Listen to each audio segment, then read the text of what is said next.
There's no way I'm celebrating our anniversary with an ugly wife like you. Do you really think you're worth that much? You're disgusting. I'm glad I have a business trip soon, because I don't want to see your face. Find me a good place to stay. Don't count on help from your family's struggling company. I thought I could fix my relationship with my husband, so I bravely asked him about celebrating our anniversary, but his response crushed my hopes. The smile he gave me, promising to take care of me, was a lie. His real goal was to marry the CEO's daughter. Even though my father is the CEO of a construction company, his office is just a small part of our house. When my husband found out, he looked down on me and started treating me badly. On our anniversary, he made it clear he was spending the night with another woman. He left me feeling hopeless, smiling as he left. I come from a family in the construction business. After college, I worked as an admin assistant to help support the family business. I didn't want to depend on them, so I moved out when my grandmother passed away and started living alone in her house. That's when I met John through a friend. We got along so well and shared the same values. We got married quickly, and we planned to start our new life in my house. We promised to celebrate our anniversary every year.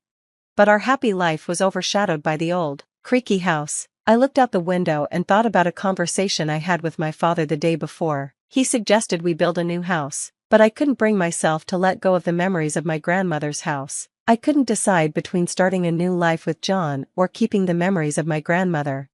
One day, John yelled at me, telling me to tear down the old house. He said, "Your family's in construction. You should be able to fix this." He belittled my family's business, calling it inefficient. When we first met, John was sweet and cheerful. He even joked about being nervous about my family's status. But after learning more about my family's small business, he began to criticize me. He told everyone at work he was marrying the daughter of a company president, even though I never told him that my family owned a big business. Slowly, our conversation stopped, and we started sleeping in separate rooms. John began criticizing my looks and background, making me feel worthless. Eventually, I started hating him too. One day, after work, I went shopping and came home soaked from the rain. I was cold and shivering, so I quickly took a shower, but something felt wrong. The bathroom was damp, even though I had cleaned it the night before. The room smelled different, too. I texted John, asking if he had come home early. He replied, "Of course not." But when I found his watch in the gap between the washing machine and the wall, I got suspicious. I knew I had seen him wear it that morning. I put on rubber gloves and went back to the bathroom. When I pulled the bathtub drain, I found long hair that wasn't mine or John's. There were also pieces of nail art stuck in the hair. I rarely got my nails done. I went to John's bedroom and found the same long hair, the same scent, and even makeup stains on the sheets. That night, feeling sick and upset, I decided to check John's phone while he was napping in the living room. I had been avoiding him all evening, staying in my room. After dinner, he didn't expect me to come out, and after a few drinks, he dropped his phone on the floor and fell asleep. He didn't even bother to lock it. I couldn't help but look through it, and soon I found messages from the woman he was seeing. From the conversation, it seemed she was his ex-girlfriend. She came from a wealthy family and had left him when she got engaged to another rich man. John still couldn't get over her, so he reached out to her when she was moving into a fancy apartment her fiancé's family had bought for her.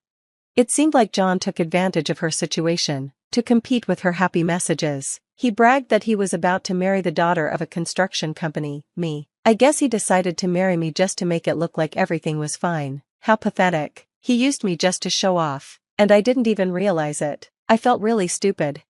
I angrily threw his phone on the floor and went back to my room, crying uncontrollably. My mind was a mess, and I didn't want to think about it. Even though our relationship had been falling apart for a while, I hadn't given up, and it hurt to know the truth. I cried until I couldn't cry anymore and eventually fell asleep from exhaustion. The next morning, I woke up to the sound of John leaving for work. I quickly wiped my swollen eyes and thought about what I should do. All I could think about was how kind John had seemed at the start. It was hard to believe it was all a lie. He could have divorced me when he realized I wasn't what he expected, but he didn't. I thought maybe there was still a chance for a fresh start. That day, I made his favorite stew and waited for him to come home. I always made it from scratch, and he would tell me it was the best. I remembered how he used to smile so happily when he ate it. When he came home, he didn't say much, but he ate the stew happily enough. "Hey, our anniversary is this weekend. Do you remember our promise? How about we go out together?" It hurt to live like this, without being able to talk to each other. We don't have to do anything special. I just want to be with you. I want to share things with you and have real conversations. I gathered the courage to say this, though I wasn't sure if it was nerves or fear that made me tear up. I wiped my eyes as I looked at his face, hoping he'd take me seriously, but his response shocked me. Ugh, you're gross. A reclusive pig suddenly wants to spend our anniversary together? What's so special about you that you deserve to be celebrated? An anniversary only matters if you actually care about each other. Otherwise, it's just another day. There's no anniversary with you at all. I don't even remember our stupid promises. Stop saying weird things. John sneered at me with disgust, like I was nothing to him. I feel sick, he added. Before storming out to buy some beers, I retreated to my room, feeling crushed, and started crying again. That night, he was passed out drunk in the living room. I wondered if he enjoyed mocking me as he drank. I decided to check his phone again and found that he had made a reservation for a fancy dinner with his mistress on the day of our anniversary. Ironically, it was also the anniversary of their relationship. It hit me, everything about our marriage had been a mistake. There was never any love from him. I was just a status symbol to him, a way to maintain a comfortable life. I collapsed, trembling with no tears left. He left for a supposed month-long business trip the next day. He told me to check out short-term apartments for him while he was gone. Since my family was in construction, he thought I could use our connections to find something good. Though his sarcasm showed how little respect he had for me, I didn't care anymore. I knew his business trip was just an excuse to spend time with his mistress before her wedding. Checking his phone had become a regular habit. I hated myself for it, but it gave me the information I needed. Good luck on your trip, I said with a smile, pretending I didn't know anything. The next week, I made a call, set things in motion, and rushed to get ready. I was excited and relieved to finally take action. 1 month later, while I was at work, John called me several times. I didn't answer at first, but his calls became annoying. When I stepped out to answer, I was shocked by what I heard. Where is the house? It's gone. And the land's up for sale. What's going on? John was yelling so loudly, I didn't need to put the phone on speaker. Well, you told me to get rid of it quickly, I replied calmly. I asked my father to help. What's wrong with that? John was furious. There's no way your small business could do this in a month. Who helped you with this? Don't try to fool me. I kept my voice even, though I was barely holding back laughter. You looked at my parents' house and assumed it was small and nothing special, but did you ever look deeper into my family's business? John started searching frantically on his phone. He was stunned when he realized the company on the sign was one of the biggest in the area. We're not just a construction company, I continued. We handle demolition and building too. The land sold well, and the demolition was completed in a week. It was the last big project of the year, and it was a gift to me from my grandmother. I'd been struggling with the decision, but in the end, I'm grateful it helped me make it. Thank you so much, I said cheerfully, though I could imagine how pale and shaken he must have been. He started panicking. Did you throw away my stuff? My computer? My work files? Do you even realize what you've done?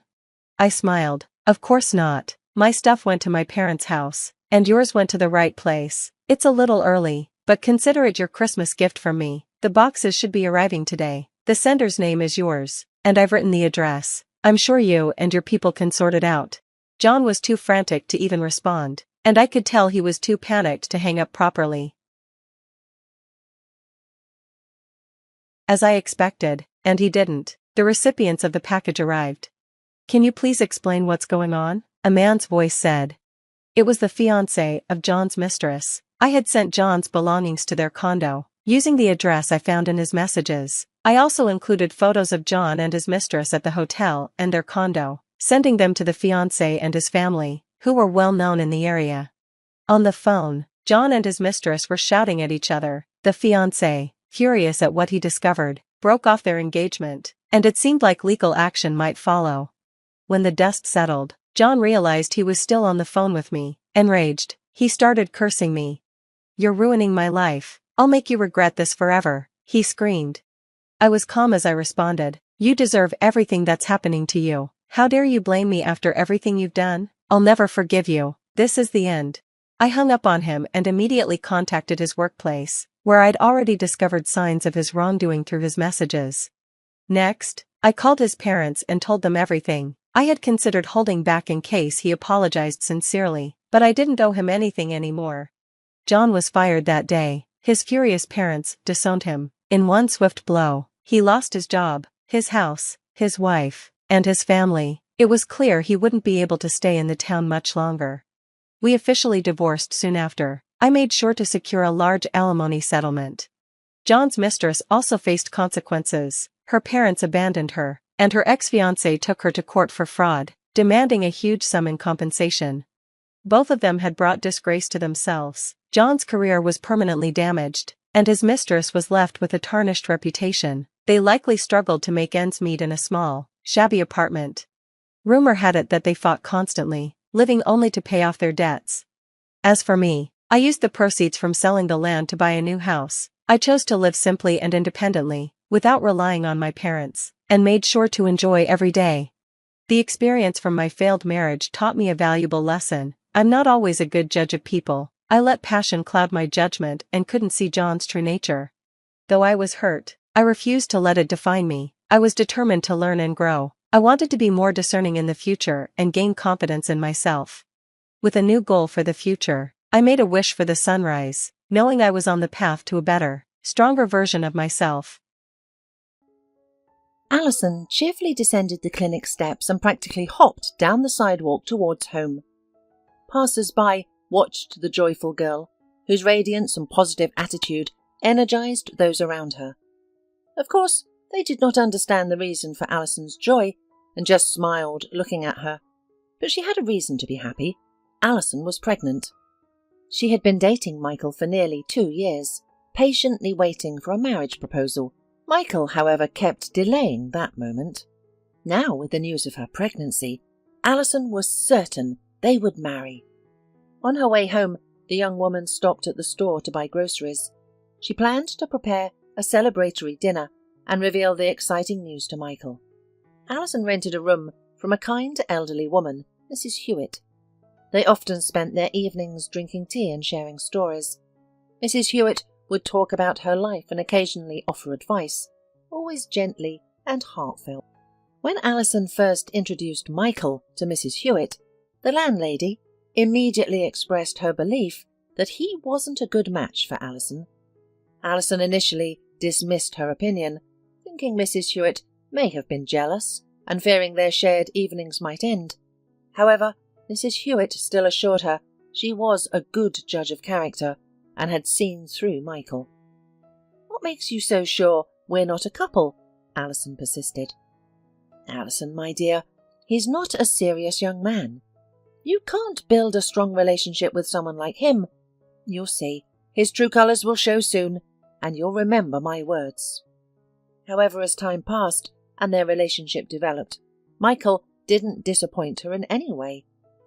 Alison relaxed and decided that Mrs. Hewitt was mistaken. After the doctor's appointment, Alison burst into the apartment. "Mrs. Hewitt, I'm home," she announced, so cheerfully and loudly that even the neighbours 1 floor below and above probably heard. "My God, you're glowing," Mrs. Hewitt smiled. "Did you get a bonus? Or did you win the lottery?" No, something even better. I'll tell you now. You'll be happy too."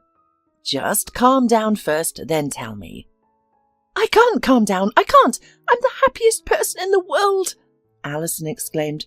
"Sit down. I'll tell you everything now." With slight impatience, Mrs. Hewitt looked at Alison. She was curious and could not stand secrets. "I was at the women's clinic today." Alison paused meaningfully, then added, "I'm pregnant. Can you believe it? I'm going to have a baby." Mrs. Hewitt looked at Alison in surprise, causing Alison to tense up.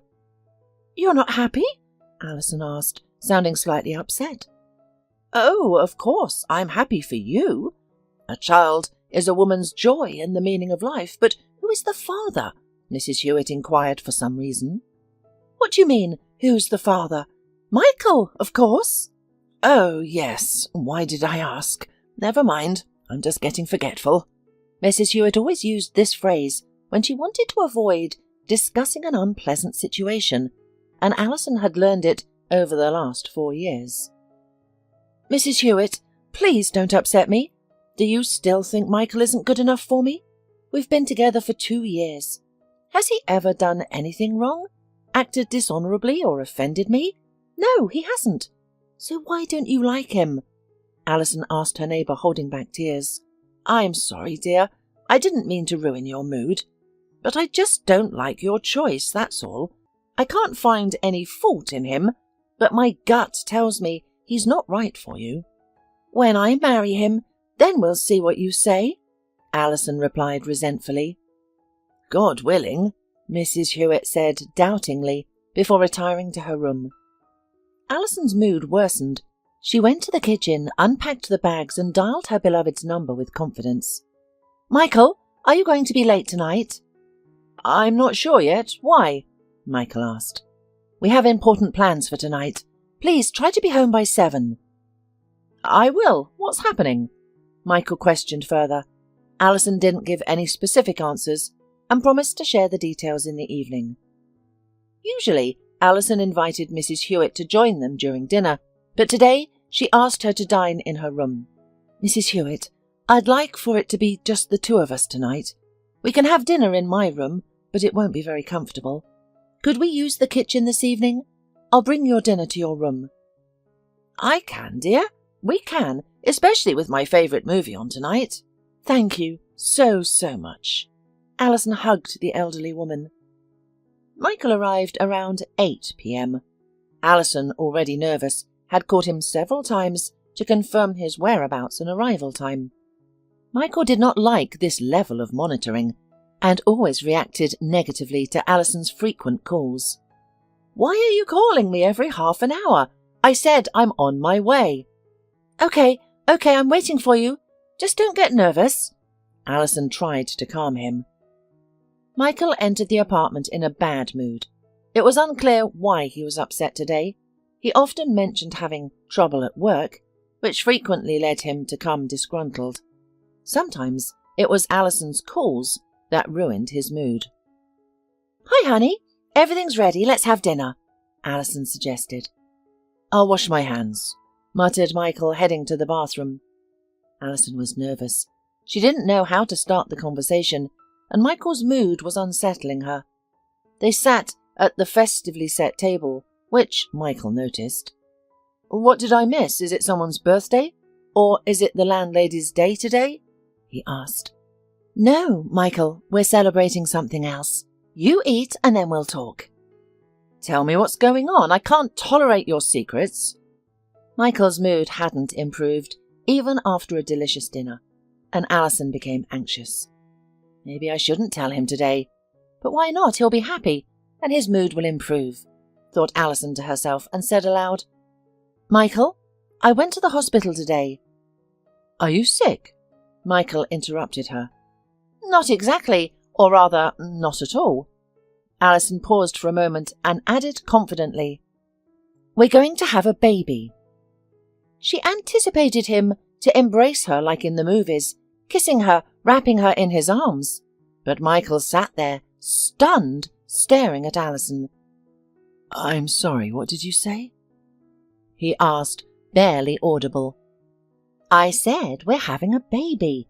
I went to the clinic today and the doctor confirmed it. Aren't you happy? Tears welled up in Alison's eyes. She was deeply hurt by her beloved's reaction. The worst part was his silence. Say something, please, Alison pleaded. What do you want me to say? I don't know. Maybe that you're happy too? And if I'm not? Tears streamed down Alison's cheeks. They had discussed this topic a year before. Michael had mentioned that he didn't see himself as a father and thought it was too early for him to consider it. But now Alison was 28 and he was 33 years old, so they were quite mature to have a baby. The woman had hoped that Michael's views had changed, but clearly they hadn't. Why are you crying? What did I say? I told you before that I don't want to be a father. Can't I have that choice? Michael lashed out. You women dream of having a house full of children and dealing with the mess. I don't like it. I told you honestly before. But we haven't used protection for the last 6 months. I thought... I wonder what you thought. It's your responsibility to use protection or face the consequences. What do we do now? Alison asked through her tears. I'm 9 weeks pregnant. You're being so naive. Even I know that up to 12 weeks, this problem can be easily resolved. A problem? A small living human being? Are you suggesting I get rid of it? Look, let's not create a scene. It's your choice, I'm not involved. Michael got up from the table and was about to leave the kitchen, but he paused and turned around. When you've made your decision, call me. I'm sorry to be blunt, but I don't need you pregnant. He left the apartment, slamming the door loudly behind him. Alison was left alone in the kitchen. Her world had crumpled in an instant. All her dreams and plans were shattered in just a 10-minute conversation. She had hoped for a brighter future, but it seemed that happiness was not in her destiny. Alison rose from the table, glanced out the window, and decided it wasn't too late for a walk. She grabbed her sweater and confidently exited the apartment. Near her home, a small park was situated where she and Mrs. Hewitt would occasionally stroll before bed. However, today she chose to walk alone, yearning for solitude with her thoughts. Alison settled on a bench at the park's far end and began reminiscing about her life, beginning with her childhood. Despite having a clear memory of her childhood, she often wished she didn't. Alison never knew her father. He existed somewhere, but she had never seen or known him. She attempted to learn about him from her mother multiple times, but her mother constantly concealed any information. They lived alone, and their financial situation was dire. Her mother worked 2 jobs, yet it was barely sufficient. At 15, Alison began working part-time at a supermarket to supplement their family income. The earnings were meagre, but it helped. When she turned 16, she was attacked, but fortunately her co-worker came to her help. After the incident, she left the market job and found work as an evening cleaner in a salon. After graduating from high school, Alison enrolled in nurse school. However, she left during her second year due to her mother's severe illness, which prevented her from studying full-time. She took a hairdressing course. To learn at least some kind of profession, Alison could not look for a job far from home because of her mother, and the hairdressing salons nearby were already fully staffed with masters. Thanks to a neighbour, Alison finally found employment as a sales clerk. This job was a lifeline for her. It provided a decent salary, and the convenience of the store being located in her house allowed her to take care of her mother when needed. Debbie, Alison's only close friend, was a stark contrast to her. While Alison was calm, quiet and introverted, Debbie was bright, loud and open-minded. Despite their differences, they had been friends since 3rd grade. Debbie came from a middle-income family. She often gave Alison her items, bought food and sweets, and even taught her how to drive when they turned 19. Although Alison was initially reluctant, Debbie insisted. Do you know what kind of life you're going to have? What if you marry a millionaire and he gives you a car, but you can't drive? What will you do? Debbie smiled. Are you kidding me? What millionaire? Where will he come from? I don't know, but that's how it happens in the movies. Well, that's in the movies. In real life, I don't believe such things happen. Well, we'll see. After some time, Alison took a course and obtained her driver's license, encouraged by Debbie. 6 months later, Alison's mother passed away from cancer, leaving the girl alone with only her friend for company. After a while, Alison changed her job. She found employment at a private firm working as a courier. The company provided her with a car. 3 years flew by in the blink of an eye.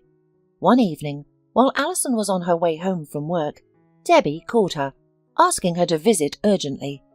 Upon arrival, Alison found her in a highly emotional state. "Oh my God, what's wrong?" Alison exclaimed, frightened.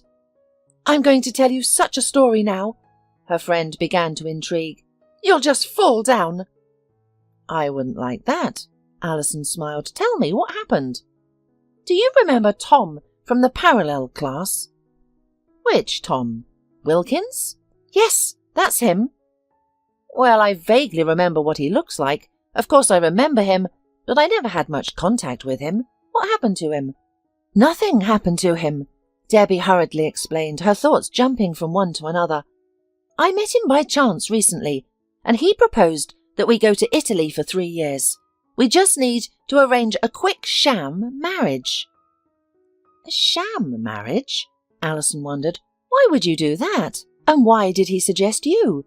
Debbie, calm down and explain everything properly. I don't understand. Oh, what don't you understand? He's always had a soft spot for me at school, but I wasn't attracted to him. I didn't like him. Now we've met again, and he's so handsome and charming. We sat in a cafe reminiscing about school. When he walked me home, he proposed. Just imagine, it's Italy. When else will I have an opportunity to live there? All expenses paid by his company. They cover everything, travel and accommodation. It's a fantastic opportunity. 3 years in a foreign yet beautiful country, all expenses paid. Just to enjoy it. It's practically a jackpot. Well, I don't know. I wouldn't go. You obviously wouldn't. But I'm different, and I'm going. Even my parents gave me permission. Of course, go. It's your decision. You know, I've been considering a move for a while, and with you leaving, it's finally time. What am I going to do here without you? You're right. Why not give it a shot? Are you planning to sell your apartment? Not yet. I'm not sure how things will turn out. At least I'll have a place to return to. Everything here is familiar. And every dog knows you here, Debbie chimed in, causing both of them to laugh. 2 weeks after this conversation, Debbie flew off to Italy, and Alison started packing for her move to the capital, which promised more opportunities. Upon arrival in the big city, Alison felt overwhelmed by the sheer number of people and the competitive job market. She also realized she hadn't arranged accommodation. After roaming the city, she found a small hotel where she could afford to stay temporarily, using the savings she had accumulated over the years. She rented a room for the night, deciding to start her apartment hunt the next morning, followed by a job search. In the morning, the girl responded to several rental ads, quickly realizing that renting an apartment would be expensive. She decided to look for a room instead. However, finding a good room with a female roommate proved challenging. Most ads were either from female students, who often had active social lives and frequent parties, or from elderly men. Disheartened, Alison wandered around the city, unsure of what to do next. She sat down on a bench and began to cry, feeling a deep sense of self-pity. What kind of life is this? She thought to herself. I don't even have anyone to ask for advice. Suddenly, someone touched her shoulder. Sweetheart, why are you crying? Who upset you? Alison looked up to find a pleasant-looking elderly woman, around 70 or 80 years old, standing in front of her. For some reason, Alison felt she could trust this woman, so she poured out her concerns without hesitation. What a coincidence! The elderly woman exclaimed. I'm actually looking for a respectable female tenant. I don't prefer students due to the noise, but someone like you, calm and kind, would be an ideal fit. I own a spacious house, so there's plenty of room. However, I should warn you that there's another tenant already. I'm not sure how you'll feel about him. Alison tensed up. She didn't want a man living in the apartment. Is he a relative of yours? Even more. This is my cat, smiled the elderly woman. We've been living together for 9 years, and my name is Mrs. Hewitt. So, will you come to live with me? Of course I will, Alison rejoiced. Okay, give me a piece of paper and a pen. I'll write down my address. Retrieve your stuff from the hotel and come home tonight. The words, come home tonight, filled Alison with a sudden warmth and calmness. It felt as if her own grandmother, with whom she had reconciled after a quarrel, was waiting for her at home. Alison never knew her grandparents. Her grandmother passed away before she was born, and her grandfather, her mother's father, died when she was just 2. She barely remembered him, only from pictures. After collecting her belongings from the hotel, Alison took a cab to the given address. Mrs. Hewitt welcomed Alison like a cherished guest. She set the table, baked a cake, prepared a room, and laid out new bed linens. For some reason, Alison felt at home. She was comfortable and warm in this foreign apartment with a stranger. She hadn't felt so at ease, not even at home in the company of her own mother, and so Alison stayed with Mrs. Hewitt for many years. Alison's reminiscing was interrupted by the familiar voice of the elderly woman. "My dear, remember, I have high blood pressure. I can't be so worried. Where did you go? What happened?" "Mrs. Hewitt, you were right. He's a traitor. He doesn't want me or the child. He asked me to have an abortion, and only then would he consider coming back." "What a jerk! But I hope you won't do something as drastic as that." "Of course not. I'm 28. Why would I give up my own child? I'll follow in my mother's footsteps and raise the child alone." "You know, it's better to be alone than with such a man. We'll manage on our own. I can still help with the little one. I don't have my own grandchildren, so I'll babysit."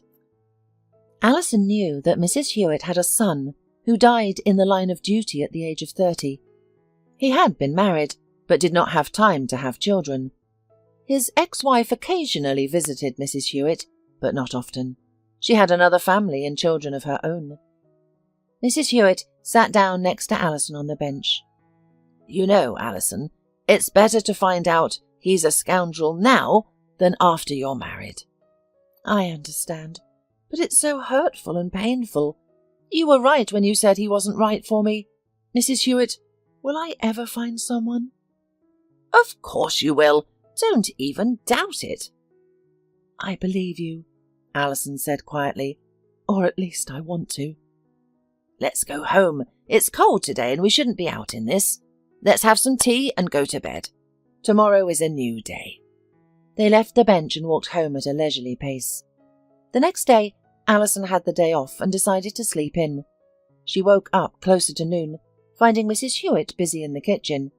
Half asleep, Alison offered to help. "You just woke up. Go freshen up. I'll make you breakfast." "I don't want breakfast. Just some coffee." "No, that's not good. You need a proper breakfast. I made a cottage cheese casserole. Remember, you need to eat well now, not just coffee and sandwiches." "Right, I'm not used to this new situation yet. Thank you, Mrs. Hewitt." At breakfast, the elderly woman asked Alison about her plans. "Have you considered a job change? Working in a warehouse isn't ideal for a pregnant woman. You need something more laid back, without physical strain. What did the doctor say? Are you doing all right?" "Generally, yes, but I should avoid heavy lifting." "You see, we need to consider alternatives before your maternity leave." "I understand, but where can I apply? I lack formal education. I've only been a courier and a storekeeper, which aren't suitable now." "What other skills do you have?" "I used to sell at a market, but it wasn't a good experience.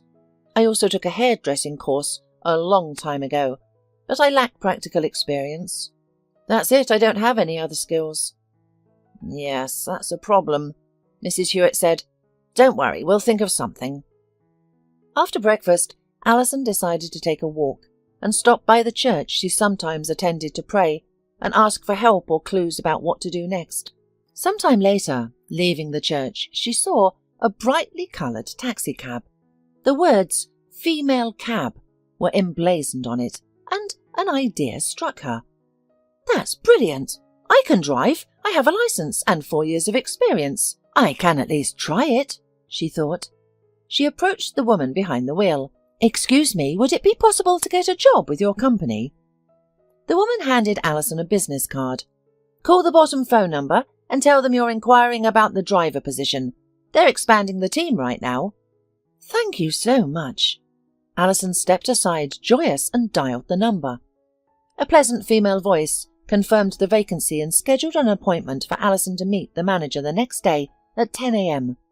Excited, Alison immediately rushed home to share the news with Mrs. Hewitt.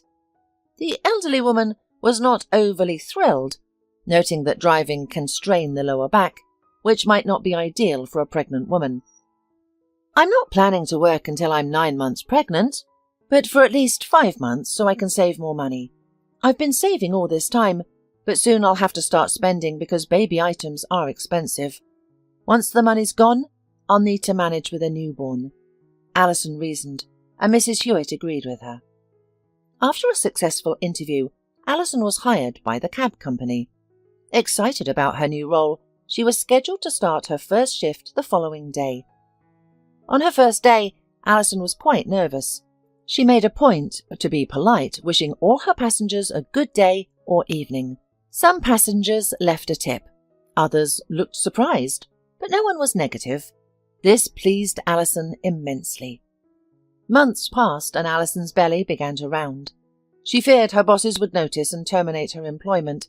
She loved her job and didn't want to lose it. One day, Alison received a peculiar order to pick up a client from one address and drive him to a distant neighbourhood. This area was known for its dysfunction and criminal activity, making cab drivers reluctant to venture there. Alison pulled up to the specified address, and a woman walked up to the car and opened the front door. Alison felt a pang of discomfort.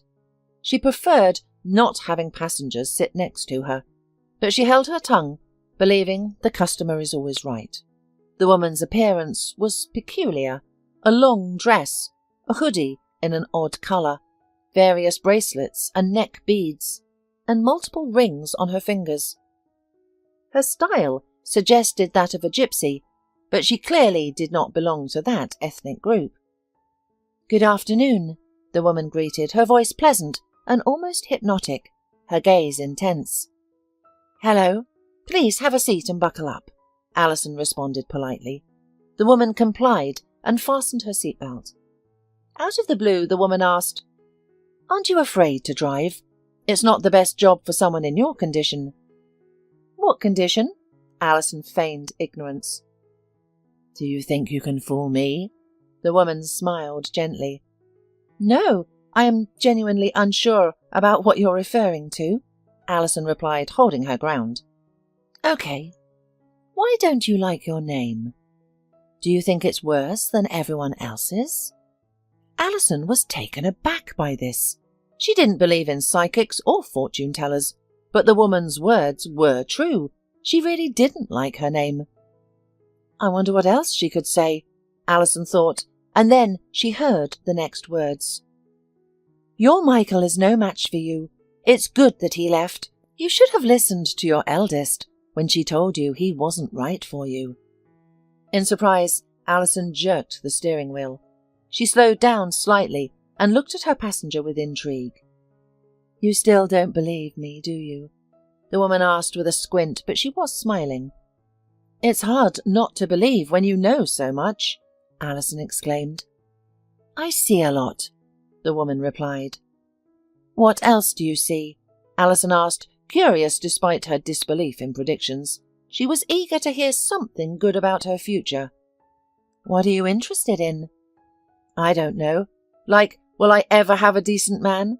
Will I have a healthy child? And will I have more children?" "Wow, you have many questions. Luckily, they can all be answered with one word.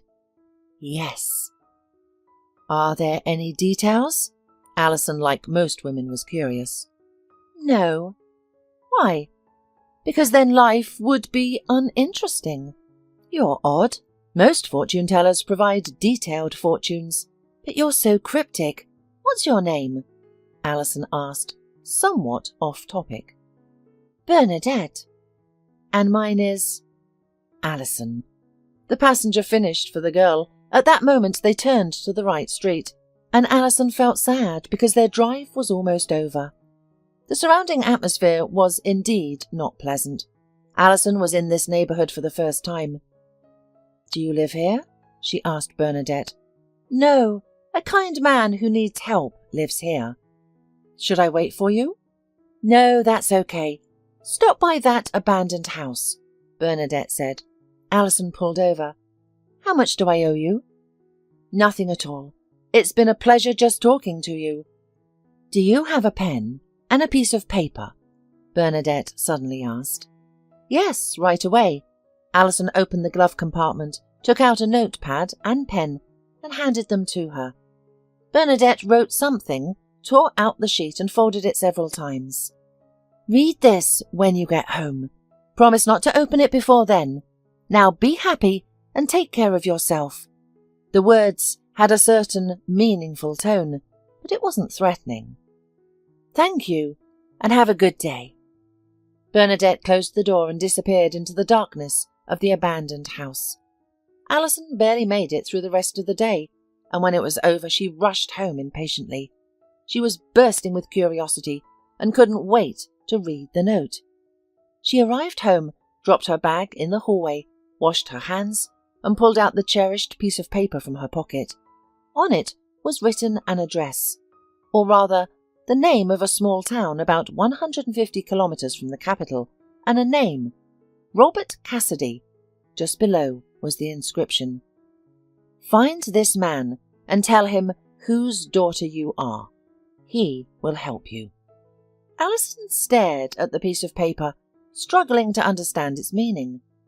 The idea of visiting a stranger's house in a different town and revealing her lineage from the doorstep felt odd and foolish. She decided to consult Mrs. Hewitt for advice. She narrated her meeting with Bernadette, their conversation, and the peculiar note. Mrs. Hewitt listened with great surprise. "How intriguing and surprisingly straightforward. What a fascinating note," said Mrs. Hewitt. "Do you think I should go?" asked Alison. "You should. What have you got to lose? What if this man can genuinely help you? Have you heard his name before?" "No, he's a total stranger to me." "Could we possibly find his surname on the internet?" Mrs. Hewitt suddenly suggested. "That's a great idea. Why didn't I think of it earlier? We can enter his details and city into a search engine, though I'm not sure about his age," Alison replied. Alison grabbed her laptop, opened a search engine, and inputted the city, surname, and first name. The search result left her stunned. There was only one person in that town with those details. "Mrs. Hewitt, look who he is!" Alison turned the laptop to show the elderly woman a picture of Robert Cassidy and his title. He was the mayor of that very city. "What a twist!" Mrs. Hewitt exclaimed in surprise. "And how will you get to him? Want me to accompany you?" "No, with your health condition, you'd better stay. Your trips should only be to the nearby park. I have the day off tomorrow, so I'll manage," Alison assured her. The following evening, Alison lay in bed preparing for the trip. She pondered who this man was and how he could assist her. The idea of telling him about herself seemed ridiculous. She considered different scenarios and laughed at their absurdity. "Hello, I'm Alison Rattel. My mum is Miriam Rattel. Oh, why aren't you pleased? That's insane. Maybe I shouldn't even go," Alison questioned herself. "I bet Mr. Cassidy is living perfectly fine without knowing who my mother is. Why would he need this information anyway?" Lost in her thoughts, she fell asleep. The next morning, Alison arrived at the bus station, bought a ticket and took a seat by the window, contemplating her next moves once she reached the town. She had two options: wait for him at town hall, hoping he would leave during the day, or try to find his home address online and wait outside his house. No, that's not an option. What if he comes home late? How will I return to my town? And where will I spend the night? On the street? Absolutely not. So my only choice is town hall. Alison arrived in the city around 10 o'clock in the morning. The weather was pleasant, with a slight breeze and the sun shining, but it wasn't too hot. She strolled through the park near the town hall when she noticed a woman heading there, dressed in a business suit and towering stiletto heels. Alison found herself captivated by this stranger, but she couldn't pinpoint why. Suddenly the woman tripped and fell. Alison rushed to help her. "Should I call an ambulance? Are you okay?" Alison asked. "I think I sprained my ankle," replied the woman, fighting back tears. "My mum warned me about wearing these stilettos. Please help me get to my office. I work at town hall." Of course. Alison was thrilled to have an excuse to enter the building.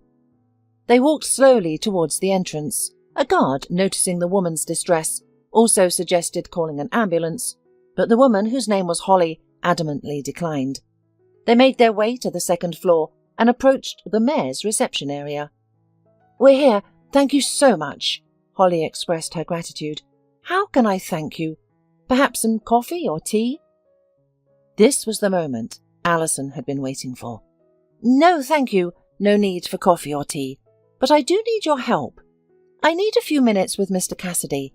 I've travelled from out of town to give him some important information. It's not easy to get to him. Can you assist? Alison folded her hands pleadingly. No problem, Holly agreed too quickly. Does he let everyone in without an appointment? Alison asked, puzzled. Don't you know? Our mayor is a unique leader, discussed widely beyond our town. He doesn't schedule personal appointments.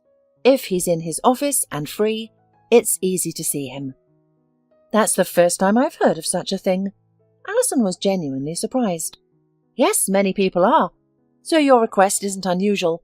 You would have gotten an appointment anyway. Maybe you'd like some tea after all, especially since Mr. Cassidy hasn't arrived yet. All right, agreed. Let's have tea. Alison waited for the mayor for about 40 minutes.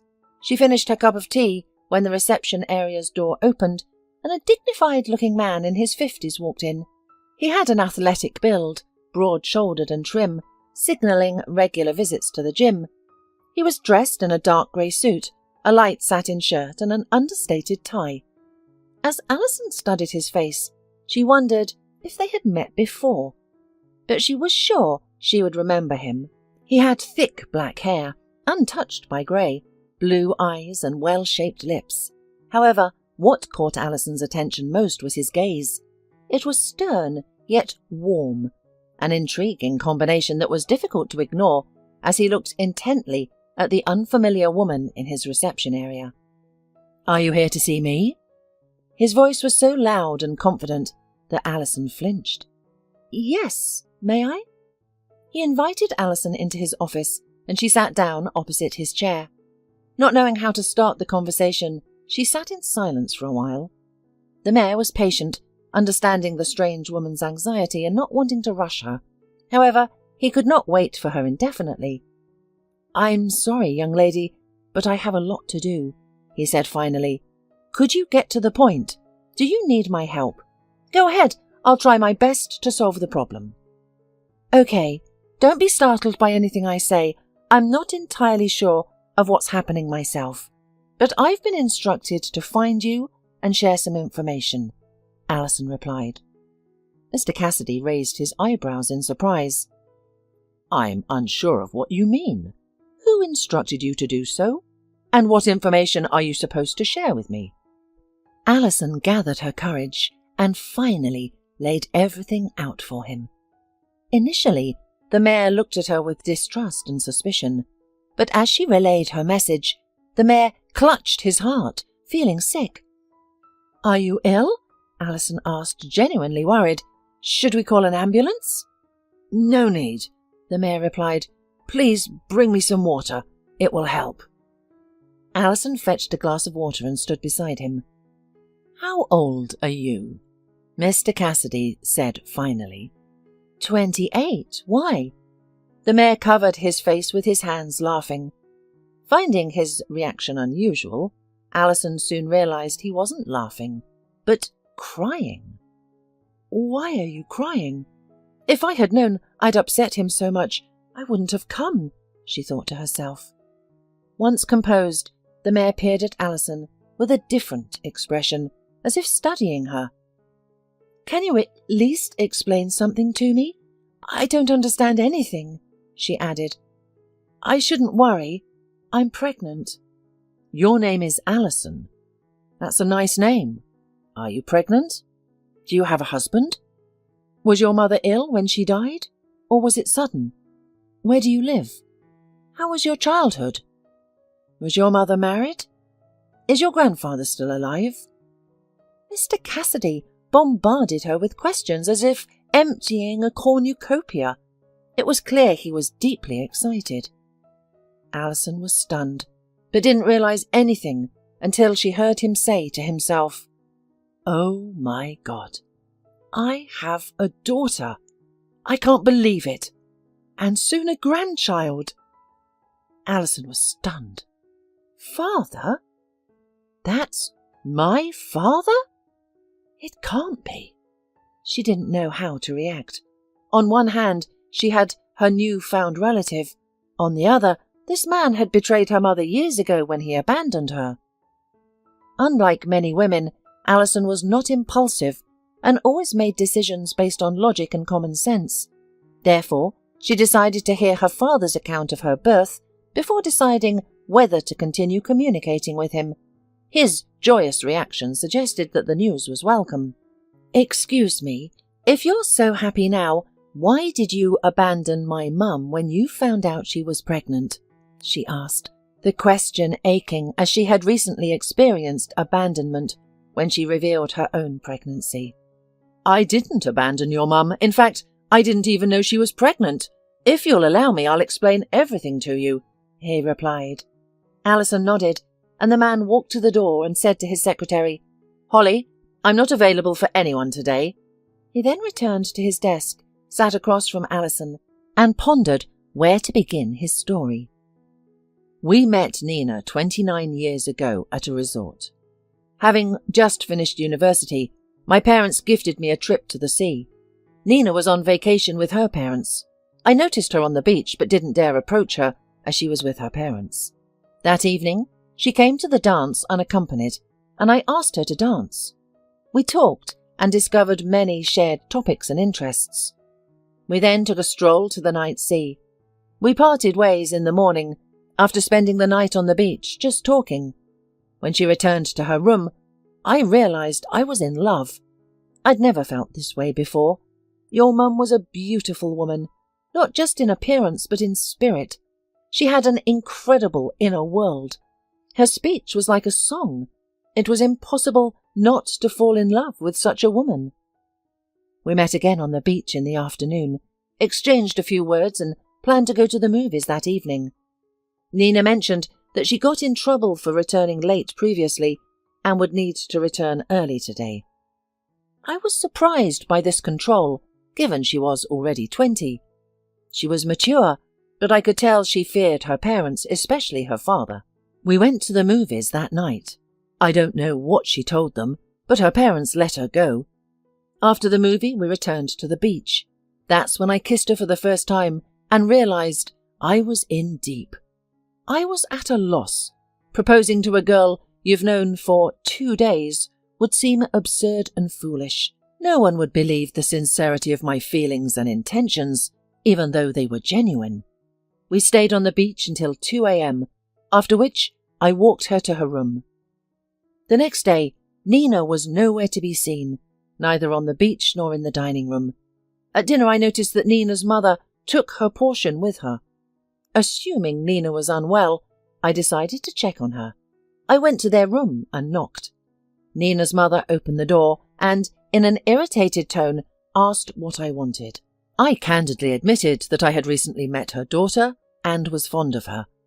I noticed her absence and wanted to know if she was okay or unwell.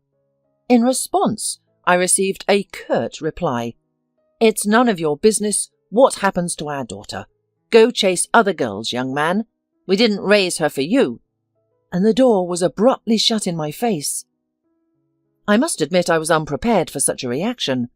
I was taken aback by the parents' behaviour and the rigid boundaries they imposed on their adult daughter.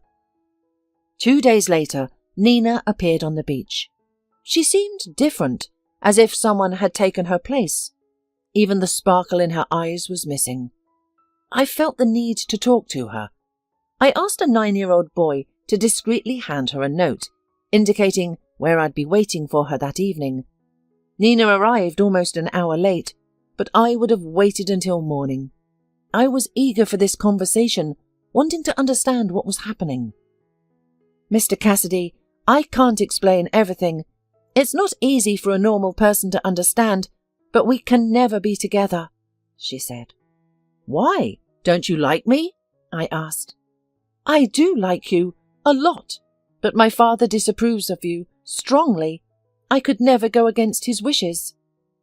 "Are we in the Middle Ages? Will you let him dictate your life choices? Who you will marry?" "I won't discuss this with you. I'm sorry, but I truly cannot be with you. she replied, tears streaming down her face. I saw her tears of resentment and despair, caused by this outrageous injustice and irrationality. I put my arm around her shoulder. Suddenly she turned to me and kissed me passionately. I couldn't resist. It was the first and last time. I never saw her again. In the morning I learned that they had left at dawn, probably shortly after Nina returned to the room, for we had only parted that morning. That's the story. I wanted to find her, and I knew her last name and her town, but I didn't dare. About a year later, I happened to be in her city. I even found her address and visited her. However, her father answered the door, and he chased me away, threatening to kill me next time. Alison listened, holding her breath. She remembered, from her mother's words, that her grandfather was strict, but not that strict. But that her mother had broken, that was obvious. Now that Alison knew the whole story, she understood why her mother had become so, and rude. She felt sorry for her. But why did she keep me at a distance and treat me like her parents treated her? She should have understood more than anyone how hurt and offended I was. That the pressure she had experienced all her life must have squeezed out all the goodness that once resided in her soul during her youth, thought Alison. Are you married? She asked aloud. No, I've been trying to forget Nina for a long time, and even met other girls, but it wasn't the same. There was an emptiness in my soul. I've become so accustomed to solitude that it no longer bothers me. However, your arrival in my life is like a breath of fresh air, a ray of sunshine in a dark kingdom. I can't think of other words to express the joy of your arrival, especially with a grandchild. It's literally a jackpot. Please tell me about yourself. Where do you live? What do you do? Do you have a husband? I'm interested in everything. Alison shared everything she could remember about her childhood with her father, her strained relationship with her mother's illness and death, her relocation to the capital, her unsuccessful relationship with Michael, and the most radiant and wise person she knew, Mrs. Hewitt. I want you to live with me. We have so much to catch up on. I can't leave Mrs. Hewitt. She has no one else but me. I'm not a stranger to you, am I? And as for Mrs. Hewitt, I wouldn't mind if you bring her along. It would be even more fun. Alison looked at her father in surprise. Isn't she a stranger to you? She supported you in your time of need, so I'm also grateful to her. It's settled then. You're moving in with me. Alison suddenly remembered her first meeting with Mrs. Hewitt and decided to joke. There's just one problem. Besides me and Mrs. Hewitt, there's another tenant. Who? A cat. Alison smiled. That's no problem. You can even have a dog. My house is big. There's plenty of room for everyone. I'll need to go back to the city to get my things and explain everything to Mrs. Hewitt, to prepare her somehow. Of course, I understand, but let's have you stay at my place tonight, and tomorrow Adam will take you there. Alison agreed with pleasure. She wanted to spend more time with her father, to speak with her family man. Afterward, Mr. Cassidy and Alice left the office. The secretary watched Alison with interest, not understanding who this young woman was and why the mayor had cancelled all his meetings and appointments for her sake. They went to a restaurant for lunch, intending to get to know each other further through conversation. Mr. Cassidy asked Alison about her interests, favourite meals, books and films, seemingly determined to learn as much as he could about his daughter in 2 hours. Alison responded and posed her own questions, equally interested in understanding her father. Their conversation was interrupted by a phone call. Hello, is this Alison Rattel? An unfamiliar female voice inquired. Yes, who am I speaking with? Alison asked, her tone revealing a hint of apprehension. This is a doctor from the hospital where Michael Voropayev is currently admitted. Do you know him? The woman on the line asked. Yes, I do. What happened to him? Alison was confused. They had broken up, and he had people closer to him that could be contacted. "He had an accident and asked me to call you. He's in serious condition. Can you come to the hospital today?" "I can't. I'm out of town and won't be able to reach in time. I'll be there tomorrow morning," Alison answered. After the conversation, Alison was in doubt, not knowing what to do or how to behave. "I think you should visit him. I'm not saying you should forgive him or take care of him, but he's not a stranger to you. You were together for 2 years," her father suggested. "You're right, Father," Alison agreed. It was the first time she had called him Father. Tears welled up in Mr. Cassidy's eyes.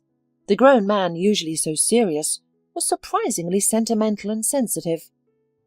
"Thank you," he said, holding his daughter's hand. "For what?" Alison asked, puzzled. "For calling me Daddy." They left the restaurant and drove to his house. The mayor's house was significantly larger than the surrounding private properties. Mr. Cassidy noticed Alison's gaze and understood what she was thinking. "Don't look at how big the house is. I never steal the state's money. I used to run a construction business. I built this house before I ventured into politics, so it's all fair and legal." "I didn't think anything of the sort." Alison felt embarrassed, because that's precisely what she had initially thought. "All right," her father smiled, pretending to believe her. Alison walked into the house, taken aback. She had never seen such splendour, except in the movies. Everything was skillfully and creatively put together. It was evident that a professional designer had meticulously considered every detail in the house. Intrigued, Alison examined the furniture, pictures, statuettes, vases and dishes. "Alison, come on, I'll show you your room."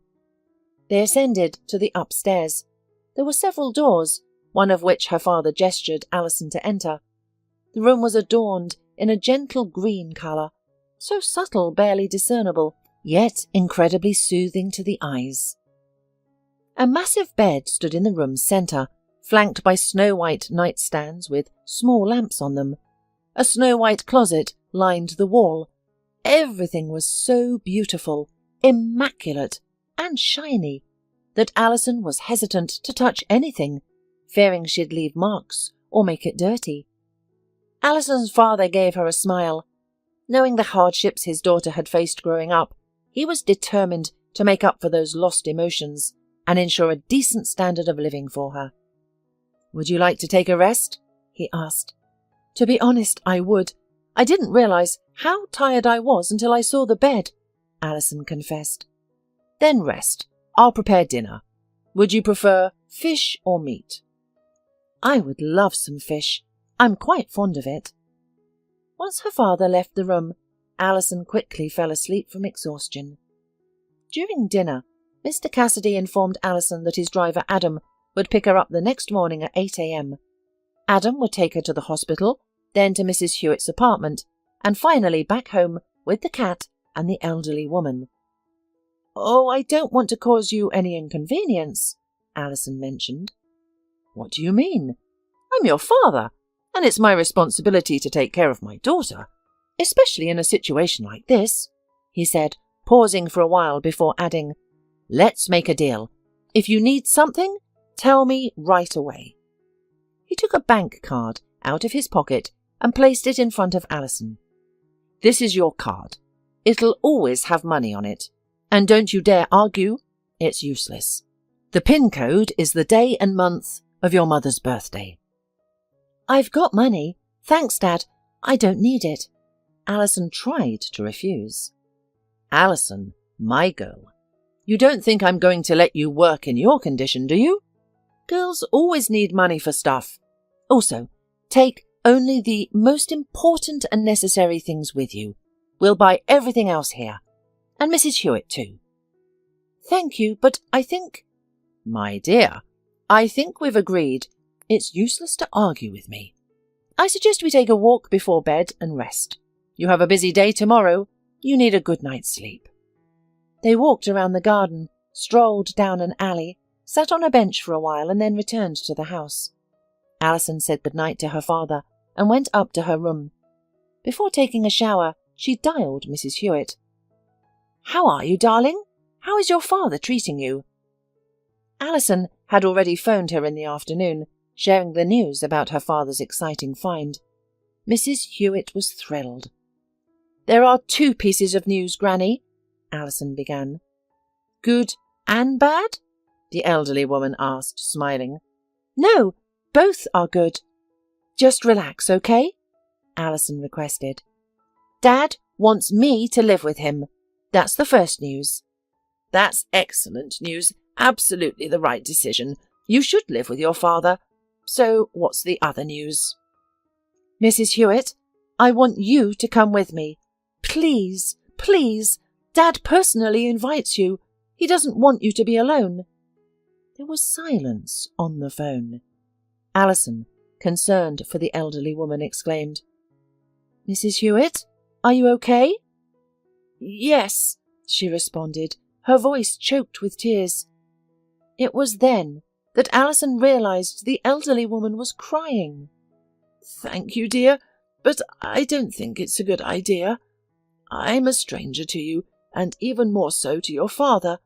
Why would you want to take on such a burden?" "How can you say that? A burden? You're critical to me. You practically saved me, and I can't leave you behind. If you don't go, then I won't go either," Alison insisted.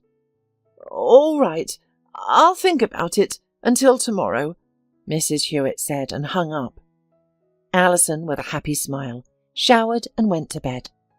In the morning, after breakfast, she and her father stepped outside just as Adam pulled up to the entrance. Alison froze as she saw him. He resembled her favourite actor. "There's no way such a handsome man could be just a driver," she thought to herself before turning to her father. "This is your driver?" "Yes, but Adam is more than a driver," the man replied. "He's also a security guard and a master of sports in karate. He had to retire from professional sports due to a minor injury. He's an excellent and educated guy. You'll see when you talk to him. Adam, I trust you with the most precious thing in my life, my daughter. Watch over her. You're responsible," Mr. Cassidy stated seriously. "Do you really have a daughter? This is the first I've heard of it," Adam responded, surprised. "You won't believe it. I just found out about her yesterday. Life is full of miracles. And you don't believe in miracles." Mr. Cassidy smiled, then reiterated, "Drive carefully, as if you had a crystal vase in your car." "Don't worry. Your warning is noted. Everything will be fine," the driver assured. They rode in silence for the first 10 minutes. Alison felt awkward because Adam resembled a famous actor, and she was too shy to even look at him. Adam kept his eyes on the road, patiently waiting for his passenger to initiate conversation. Alison gathered her courage and broke the silence. "Adam, has anyone ever told you that you resemble the actor Adam Sandler?" Alison asked, and Adam laughed. "How do I resemble him? We only have the same name." "Don't be modest. You just look like him," Alison insisted. "Have you seen his movies?" "Honestly, I don't recall. I don't usually remember actors." "Why? Bad memory?" "No, I just tend to remember actresses more," Adam grinned. "I'm a typical man. I prefer women." Alison blushed deeply, feeling a pang of jealousy. Adam's statement had somehow made her feel uncomfortable. "Alison, what do you do besides watching movies?" "I live, I work." "Are you married?" he suddenly asked. Alison blushed again. "Why do you want to know?" "I'm curious. Maybe I'm searching for a bride. You're just my type. I like intelligent, interesting, and incredibly modest girls who blush from head to toe when asked a question." Alison blushed even more and turned towards the window. "You're purposely making me feel embarrassed, aren't you?" she asked, continuing to look out the window. "Excuse me, Who are you talking to over the window? Adam jokingly asked, and they both laughed. If you're seriously asking, I'm not the right person for you, Alison replied sadly. May I ask why? I'm pregnant. And what? Adam asked, then quickly understood. Oh, sorry, I didn't get it right away. You have a fiancé and you're getting married, right? If that's the case, I'm not interested in someone else's bride. No, I don't have a fiancé, Alison replied. Then why am I not suitable for you? Because I'm pregnant with another man's child, Alison explained. Don't you think your child needs a father? Adam asked. I suppose, but not every man is willing to raise another man's child. I agree, not every man would. But I'm not just any man. I'm unique, Adam responded with a sincere smile, winking at Alison, which made her blush once more. Alison looked at Adam questioningly, unsure if he was joking or serious. Are you kidding? I don't think this is a topic to joke about, Alison exclaimed. No, I'm not kidding. You're an incredible girl. It's immediately obvious. You have a special energy that affects me, Adam said. At this moment, they pulled up to the hospital. As Alison stepped out of the car, she suddenly winced and clutched her belly. What's wrong? Adam asked, alarmed. Are you ill? Do you need a doctor? No, I think the baby just kicked, Alison said with a smile and changed the topic. I won't be long. Please, wait for me in the car. She easily found Michael's ward and walked inside. Michael was lying on the bed gazing at the ceiling. Upon seeing Alison, his demeanour changed, becoming more lively and cheerful. His right arm and leg were bandaged, and a large abrasion and bruise marred his face. Hi, Michael. What happened? Alison asked, taking a seat next to him. Hi, Alison. I'm so happy to see you, Michael replied with apparent sincerity. Don't ask. We got into a mess with Ben. Don't worry, he's alive, but he's in worse shape than me. He has spinal issues. I'm sorry to hear that. What about you? I've got a fractured arm and leg. There's also something wrong with my foot. I need surgery urgently. I see. How are you? How are you doing without me? I'm fine. I live, work. Do you miss me? Michael asked, most likely hoping to satisfy his ego. Not anymore. I've gotten used to living without you. You hurt me too much. I'm sorry. Please. Alison wondered if he really wanted to reconcile and raise a child with her. Maybe the accident had changed his perspective, and he had proposed to her.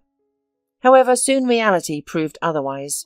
What Alison heard next shocked her. I'm sorry, but you haven't exactly been fair to me either. I told you I didn't want kids, and here's a surprise, you're pregnant. How am I supposed to react? I don't understand. Are you apologizing or blaming me? Alison asked for clarification. Apologizing. In a very peculiar way, I must say. I need money for rehab. Insurance won't cover it. I was drunk. My parents can't afford it, and after recently buying a car, I can't either. Don't you know that I can't afford it either? You could sell your apartment. Alison hadn't expected such audacity. Wait, what? I should sell my mother's apartment to pay for your surgery? Is that what you're suggesting? Well, yes, we're not strangers. We could help each other in difficult times. I'm in a difficult situation, and I have no one else to ask. Besides, you're carrying my baby, and for it to be yours, you should pay me as a donor. You obtained my contribution fraudulently. I gave no consent. You owe me. Alison was speechless. She had anticipated any response but this one. She was so taken aback, she had no idea how to respond. After recovering from her shock, she asked, Did you hit your head in the accident? Have you seen a neurologist? No, There's nothing wrong with my head." "You must be sick in the head. You're not getting a penny from me. I thought you invited me here to apologize and raise our child together. I was even ready to ask my father for help. But after what I've heard, forget it." She stood up, walked to the door, and turned back to say, "Don't ever contact me again or come near me. Otherwise, my father or my future husband will handle you," she said, smiling enigmatically. "Take care of yourself." Alison left the room, her head held high.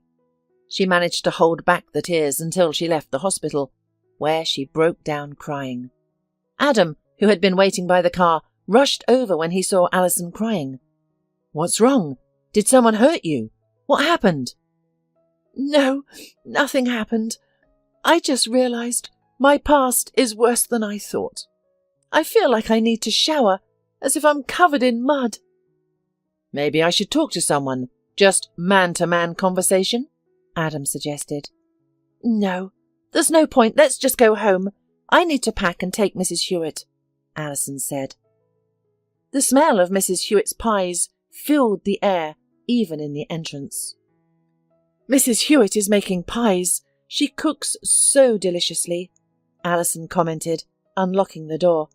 "Mrs. Hewitt, I'm here." "Finally! What took you so long?" the elderly woman said, emerging from the kitchen. She glanced at Adam, giving a nod of approval. "That's what I mean. A real reliable man, unlike some others." Alison smiled, embarrassed, and asked, "Why are you baking pies? We need to go," Alison objected. "I've already finished, so you'll have something to eat before the road," Mrs. Hewitt replied. "And Alison, I'm not going. What use am I? I'm old and ill. Your father probably agreed just from the joy of having a daughter. He'll soon kick me out and I'll be left on the street.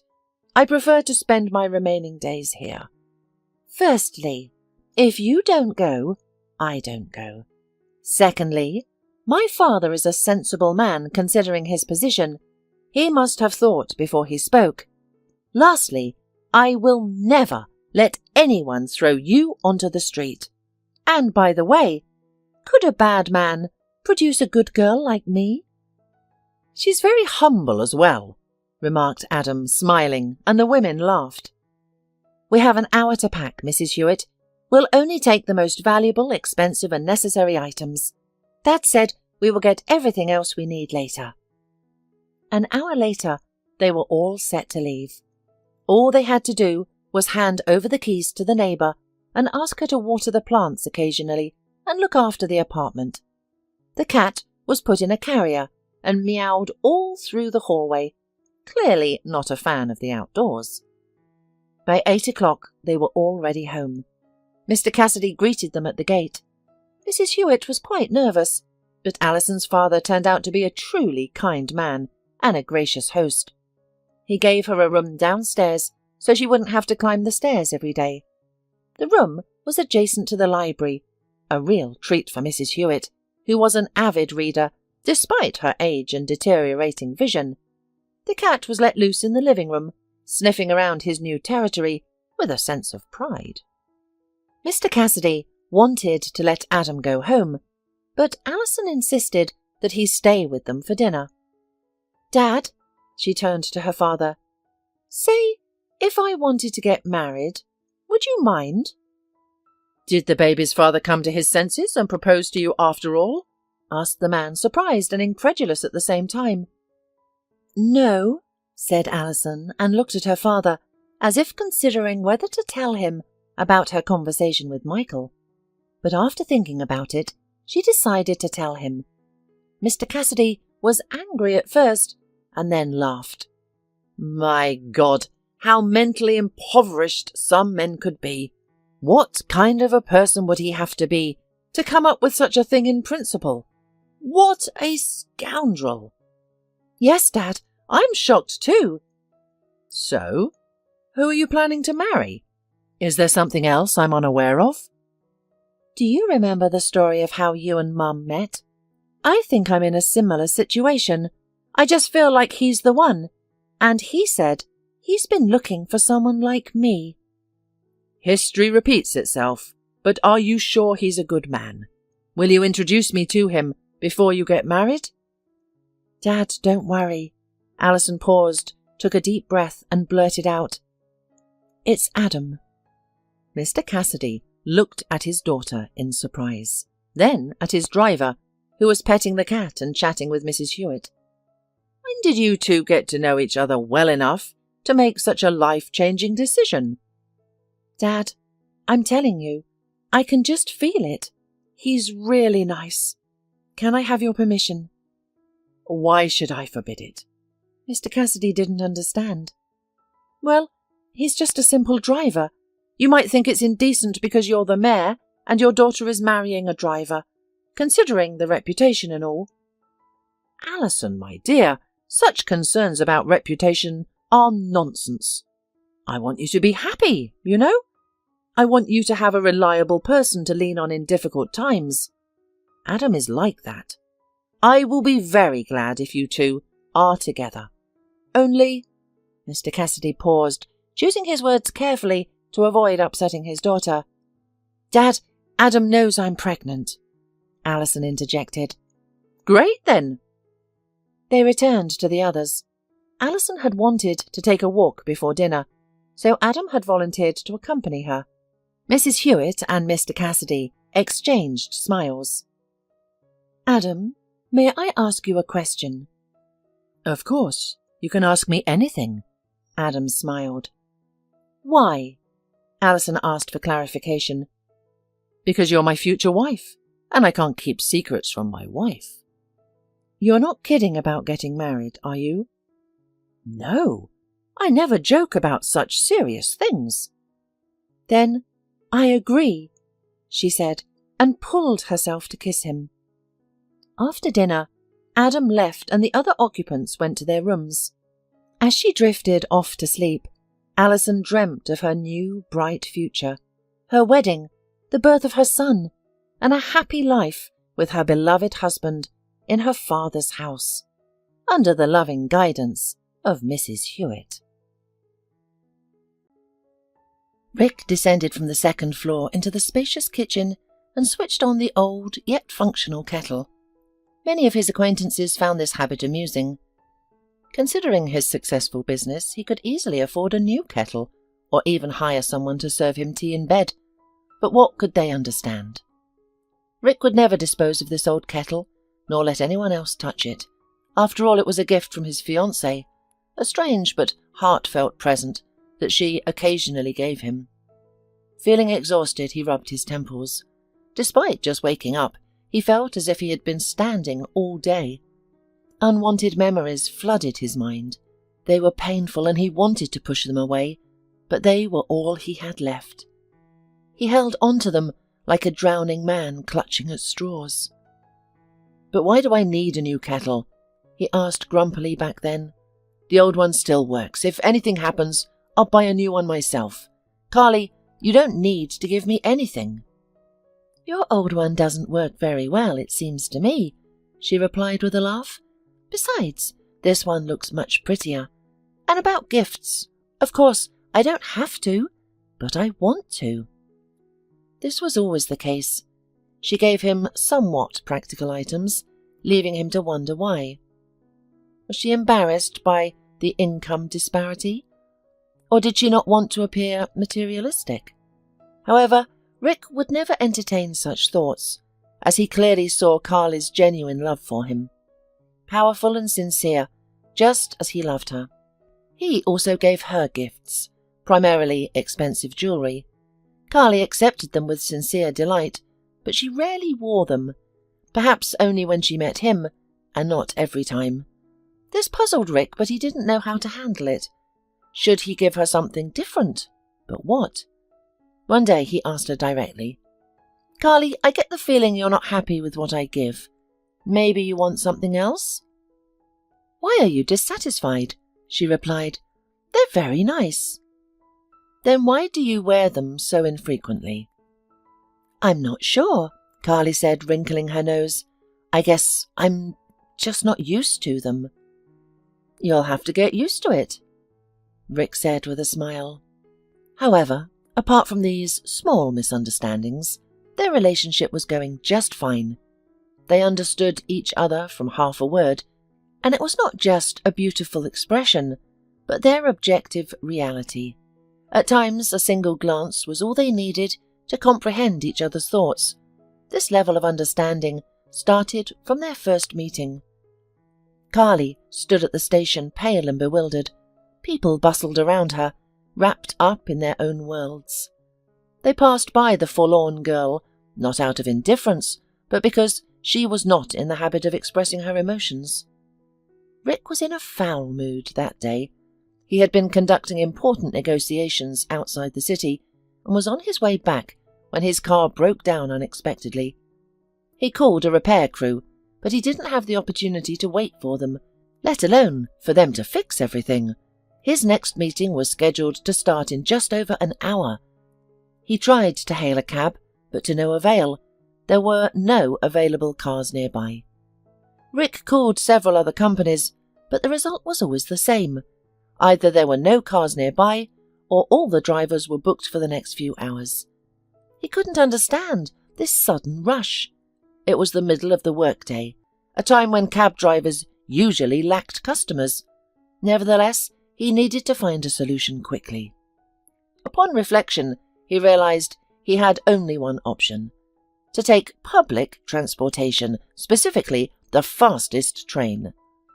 With a heavy sigh, he left his car for servicing and headed towards the nearest train station. His luck continued, as not all trains stopped at this station, but one was due in 5 minutes. If he had spent more time with his car, he would have missed it, with the next train only due in 3 hours.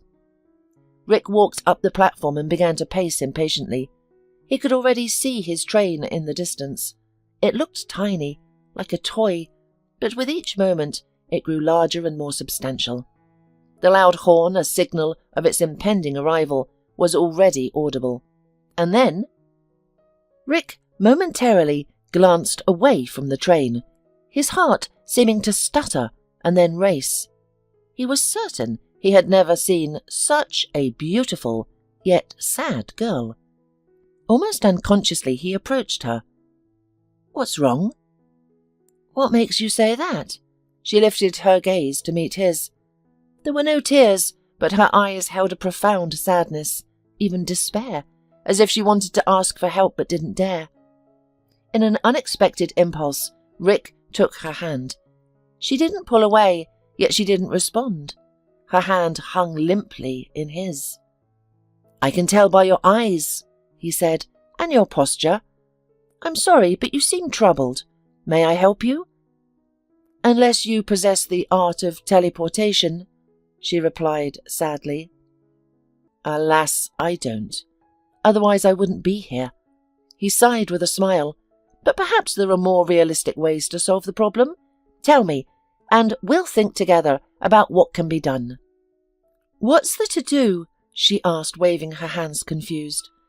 "I mistakenly left my train pass at home, and the next train isn't for another 3 hours.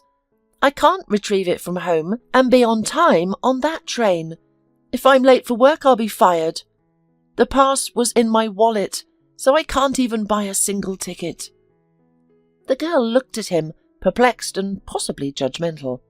She likely saw this as a serious problem, and did not expect laughter in response to her predicament, especially from the person who had just offered to help. Ignoring her gaze, Rick swiftly left his seat and headed towards the ticket office. As he approached, he realized he didn't know her destination station. However, he didn't consider it a major issue. Handing the cashier a few bills, he bought a ticket to the final station. With this ticket, his new acquaintance could disembark at any stop. Rick returned to the platform just as the train arrived. A girl was waiting for him, nervously shifting from foot to foot. Rick smiled and handed her a ticket. She glanced at him and laughed, more from relief than anything else. "Look," she said as the doors closed behind them. "This is very inconvenient." "I don't see any inconvenience," Rick replied. "By the way, my name is Rick. What's yours?" "Carly," she replied, sounding somewhat robotic. "Listen, Rick, give me your phone number. I'll pay you back for the ticket." "That's a clever excuse to get my number," he chuckled. "That's a first for me. Usually, I'm the one who needs incentive to get a girl's phone number." "And how many of these numbers do you have? Or do you sell them right away?" Carly joked. Rick looked at her in confusion, before understanding her joke and laughing heartily.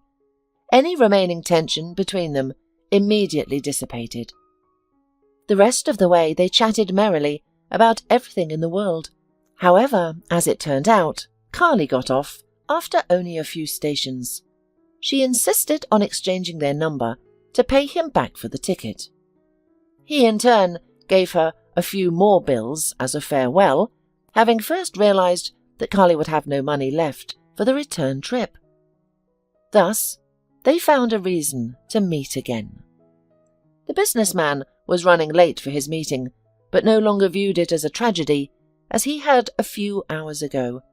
His partners understood the situation and agreed to reschedule the negotiations for the next day. After all, everyone has a car breakdown at the most inconvenient time.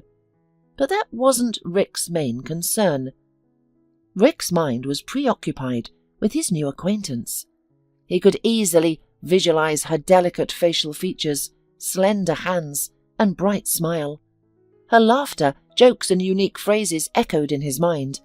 He was grateful that the meeting fell through, as he was incapable of focusing on business that day. Rick and Carly met again a week later, but purely by chance. He had considered calling her multiple times but hesitated, fearing his feelings may not be mutual, despite their initial connection. The day of their second meeting was particularly stressful for Rick. He had been busy since the early morning, without a break until 9 p.m.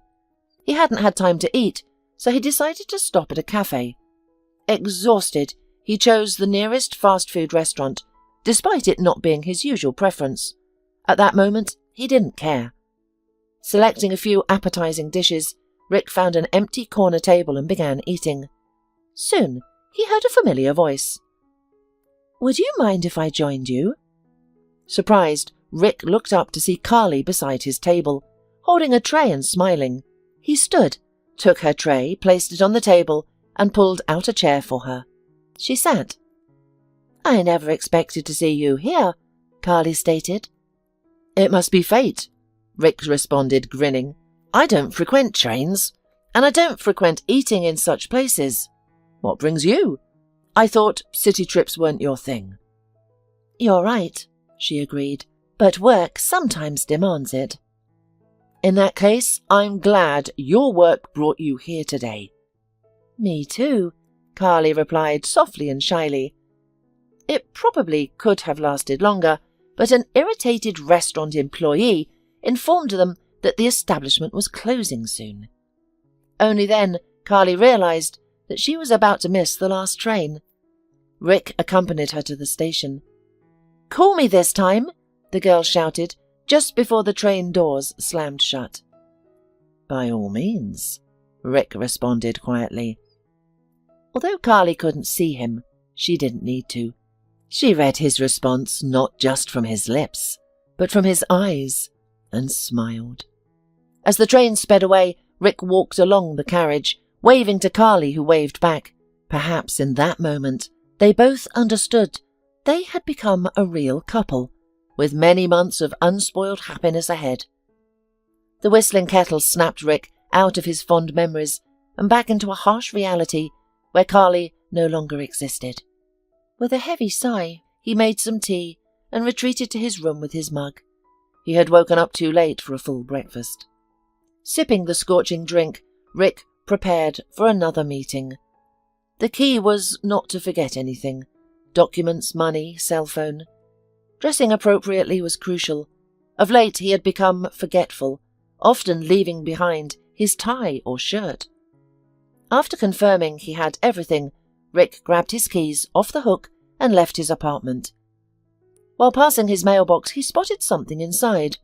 Although surprised, he decided to check the contents later that evening. The mystery of the unexpected letter consumed him throughout the day. He was used to electronic mail, his mailbox usually filled with unimportant junk. However, the envelope he saw that morning appeared to be a proper paper letter, leaving him curious about the sender. That day, Rick struggled to focus on his work. His usual concerns about partner meetings, routine tasks, and business development strategies were overshadowed by thoughts about the mysterious envelope. When he returned home, Rick headed straight for the mailbox. Upon opening the drawer with a key, Rick was surprised and somewhat fearful to see his hands trembling. After finally managing to unlock it, he pulled out a thick white envelope. He was utterly stunned to see the signature. To Favourite Tiger, from a panda. How could this be? He spent a few seconds staring at the inscription, unable to look away. Had he ever seen Carly's handwriting, it might have been easier for him. However, they had only corresponded via text messages. What was clear to him was that only she could know the pet names they used for each other. Somewhat recovering from the shock, Rick, ignoring any pretense of composure, rushed to the room where the concierge sat. The elderly woman looked at him with mild confusion. He showed her the envelope and, gasping for breath, asked, "Did you happen to see exactly who brought it?" "I suppose it was the letter carrier," the woman responded indifferently. "It can't be. There are no stamps, not even an address." "But how should I know?" the concierge replied with a hint of irritation in her voice. "And aren't you here?" Rick burst out. "To know who and why someone enters the building." "Do you think I'm not human or something?" the indignant woman retorted. "Am I not allowed to eat or use the restroom?" "If someone entered the building, they must have had the keys or knew the code. It must be theirs. Don't get so excited. With security like this, strangers could have done whatever they wanted." Rick snorted and left, having the last word. As he rode the elevator, he felt resentment. This feeling overwhelmed him so much that he temporarily forgot about the envelope. The building was supposed to be elite, with 2-story apartments, but instead of professional security guards, there was a bored retiree who was neglecting her duties. But this feeling of resentment only lasted until his eyes fell on the inscription again. His heart yearned, wishing to believe that it was indeed written by Carly, though his mind protested that it was impossible. Rick couldn't find any other hints, no matter how meticulously he examined the envelope. He was too terrified to open it. He vividly recalled the day he came back from an extended business trip overseas. Rick was thrilled, eager to share his happiness with Carly. The deal that prompted his trip had been successful, better than he had anticipated. His months away from home were not in vain. However, his only desire, at that moment, was to see his girlfriend as soon as possible. No, his fiancée, to be accurate. He had proposed to her just before he left, and their wedding was to occur soon after his return. Without even stopping by his apartment for a change and a shower, he headed straight to the village where Carly lived. Rick knocked on her door for a while, but received no answer, which surprised him.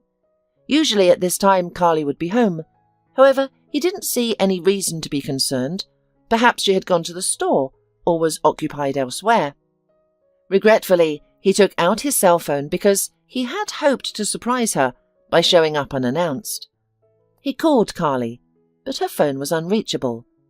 This was alarming now. As far as Rick knew, she never turned her phone off and always monitored the battery level just in case. She wouldn't want to be unavailable if something happened to her or her loved ones. Growing more worried, Rick knocked on the door again, this time more forcefully. Still no one answered, and he could hear no movement within the house. On a whim, he tried the doorknob. It was locked. At this moment, an irritated voice rang out. "Well, why are you barging in? No one's there." Rick turned to find an elderly woman watching him from the road. Judging by the large bag she carried, she was returning from the store, and had been observing his unsuccessful attempts to enter Carly's house for a while. "Carly's gone out, hasn't she? Do you know when she'll be back?" Rick asked. The woman's face darkened. "Don't you know anything?" she queried with a sympathetic tone. "What should I know?" "She's dead," the woman replied. "She caught pneumonia. She thought it was just a cold and tried treating it with tea and raspberries. By the time she realized it was serious, it was too late. There was nothing doctors could do." "But I spoke to her on the phone just the day before yesterday. She was coughing, but she said it wasn't serious. Just 2 days ago, she thought it was nothing serious, but it happened last night." "Is someone arranging the funeral, or—" Rick trailed off, unsure how to finish his sentence. He was struggling to grasp the reality of the situation. Young people don't just die suddenly like this. It can't be. He thought perhaps the elderly woman was mistaken. Carly must be alive and well. Maybe she had just gone somewhere. "As far as I know, Carly is an orphan, so ask her friend Natalie. She lives 2 houses down, in the one with the red roof," the woman explained. Rick sank to the ground, overwhelmed. Everything started to make sense. Carly was indeed an orphan, and had only one friend from her time in the orphanage, who lived in that very house. There were too many coincidences to keep believing that the old woman was confused. "Hey, don't die here yourself. There's no help around here," the elderly woman fretted. No, I'm all right," Rick mumbled weakly. "Ah, I see the kind of all right you are. What was our Carly to you? A girlfriend?" "She was my fiancée," replied Rick, vaguely conscious of his words. "I left for 2 months for work, and we were meant to marry on my return.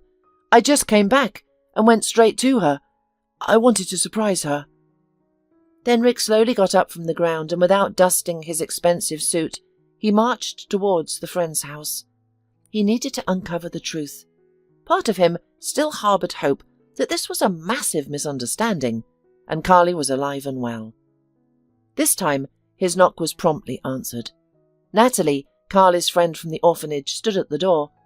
She scrutinized Rick and asked with a touch of accusation, "So, you've finally arrived. Where were you when Carly needed help?"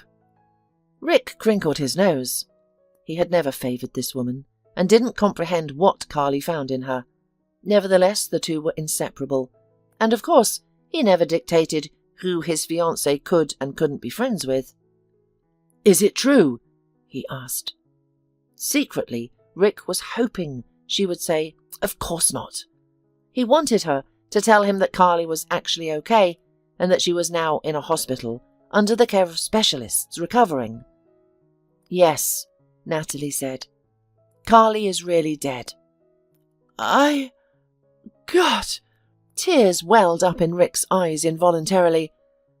"Can I do something to help? With the funeral? Or—" "No," Natalie interrupted, slamming the door in his face. She was firm in her decision. Rick was not allowed to help with the funeral arrangements, not even financially.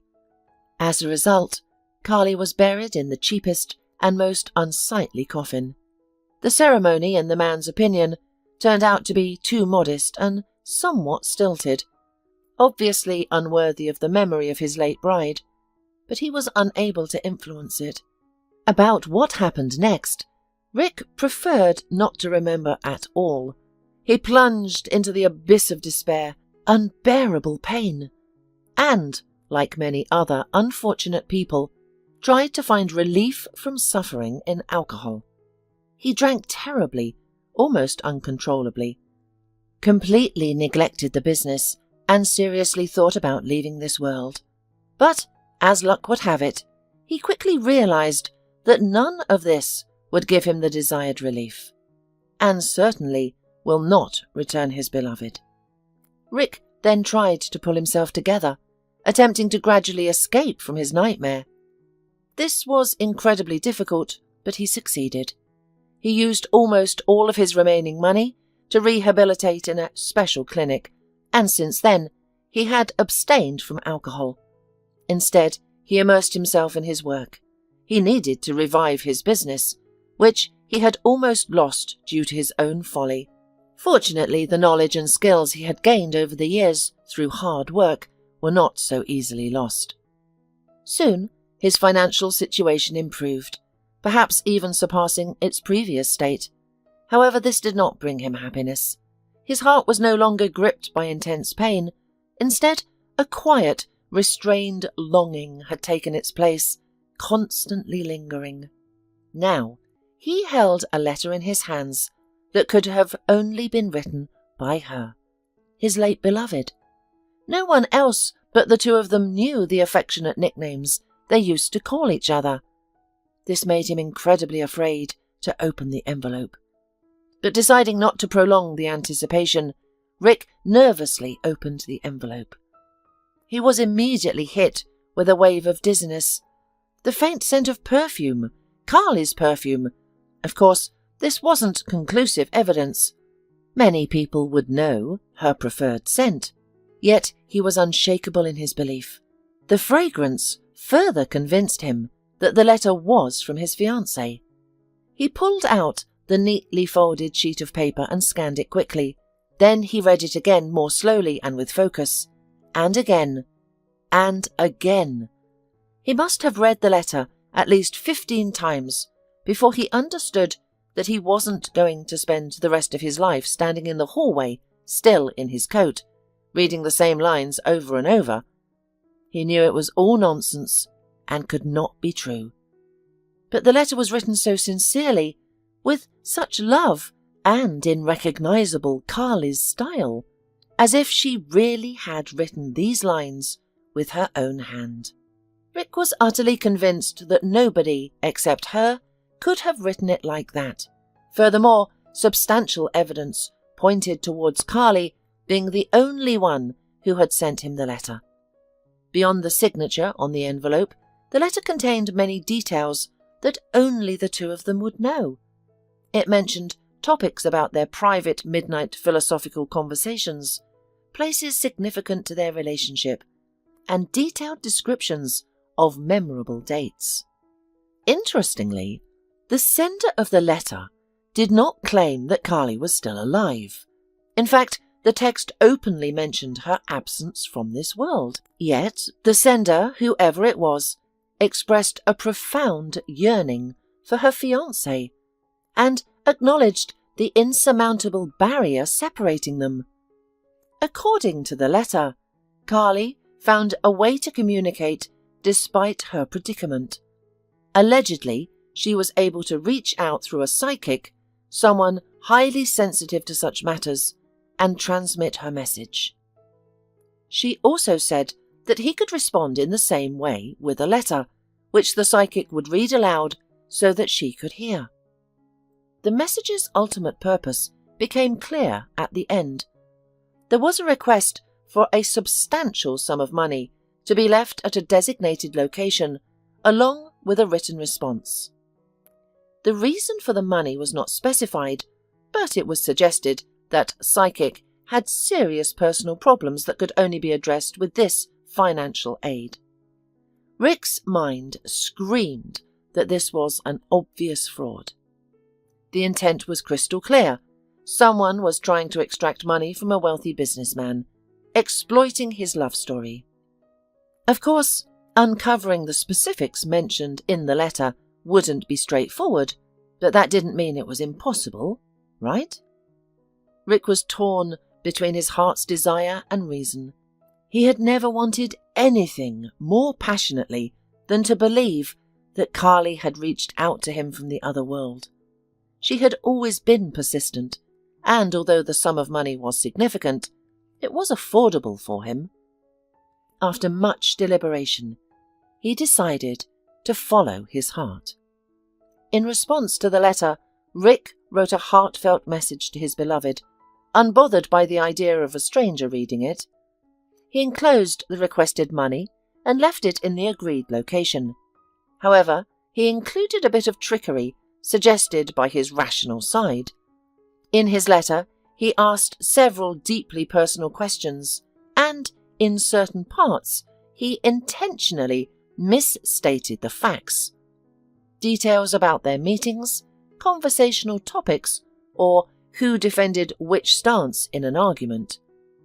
While this couldn't confirm the author's identity, it could potentially disprove it. Rick started visiting the designated drop-off location regularly. After a few days, the envelope with the letter and money disappeared. He was confident that the envelope had reached its intended recipient, given the location's obscurity. Rick eagerly waited for a response to his letter. He considered the possibility that, after receiving the payment, the self-proclaimed psychic might disappear. However, he also couldn't dismiss the chance of her returning, which he secretly hoped for. Regardless of whether it was a scam, he just wanted to continue receiving the hopeful letters. It took at least a month before the next message arrived. Rick started to think that perhaps nothing more would happen. Maybe the scam artist had achieved her goal and saw no reason to push her luck further. Or perhaps his trick with the questions in the letter had worked. However, one day he found another envelope in his mailbox, strikingly similar to the previous one. As before, the concierge claimed to have seen or heard nothing. But now, this didn't irritate Rick as much. He was more eager to dive into reading the letter. The letter didn't disappoint him. Carly confirmed that the money had been received and warmly thanked him for sending it.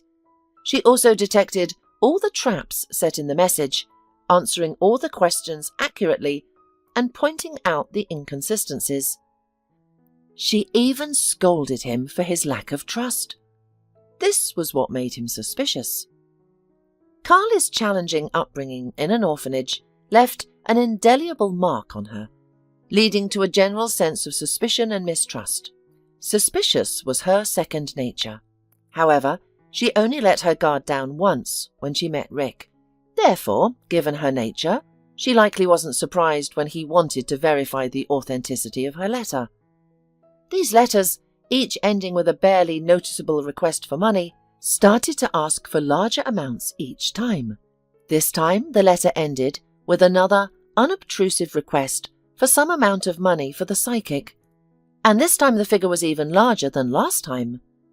Despite Rick being able to afford it, he became increasingly uneasy. He resolved to uncover the sender's identity. Rick wrote another letter, enclosed the money, and took it to the specified place. This time quite different, at the opposite end of the city from the first. Just like the previous time, he hid the envelope and money well to ensure that only the intended recipient would find them. This was in the hands of not only the mysterious sender, but also Rick himself. After all, the one who gets the money will definitely be the person he is looking for. No one else would think to dig under the bushes, searching for the hidden hatch, surrounded by haphazardly strewn boards. Rick Main's worry was time.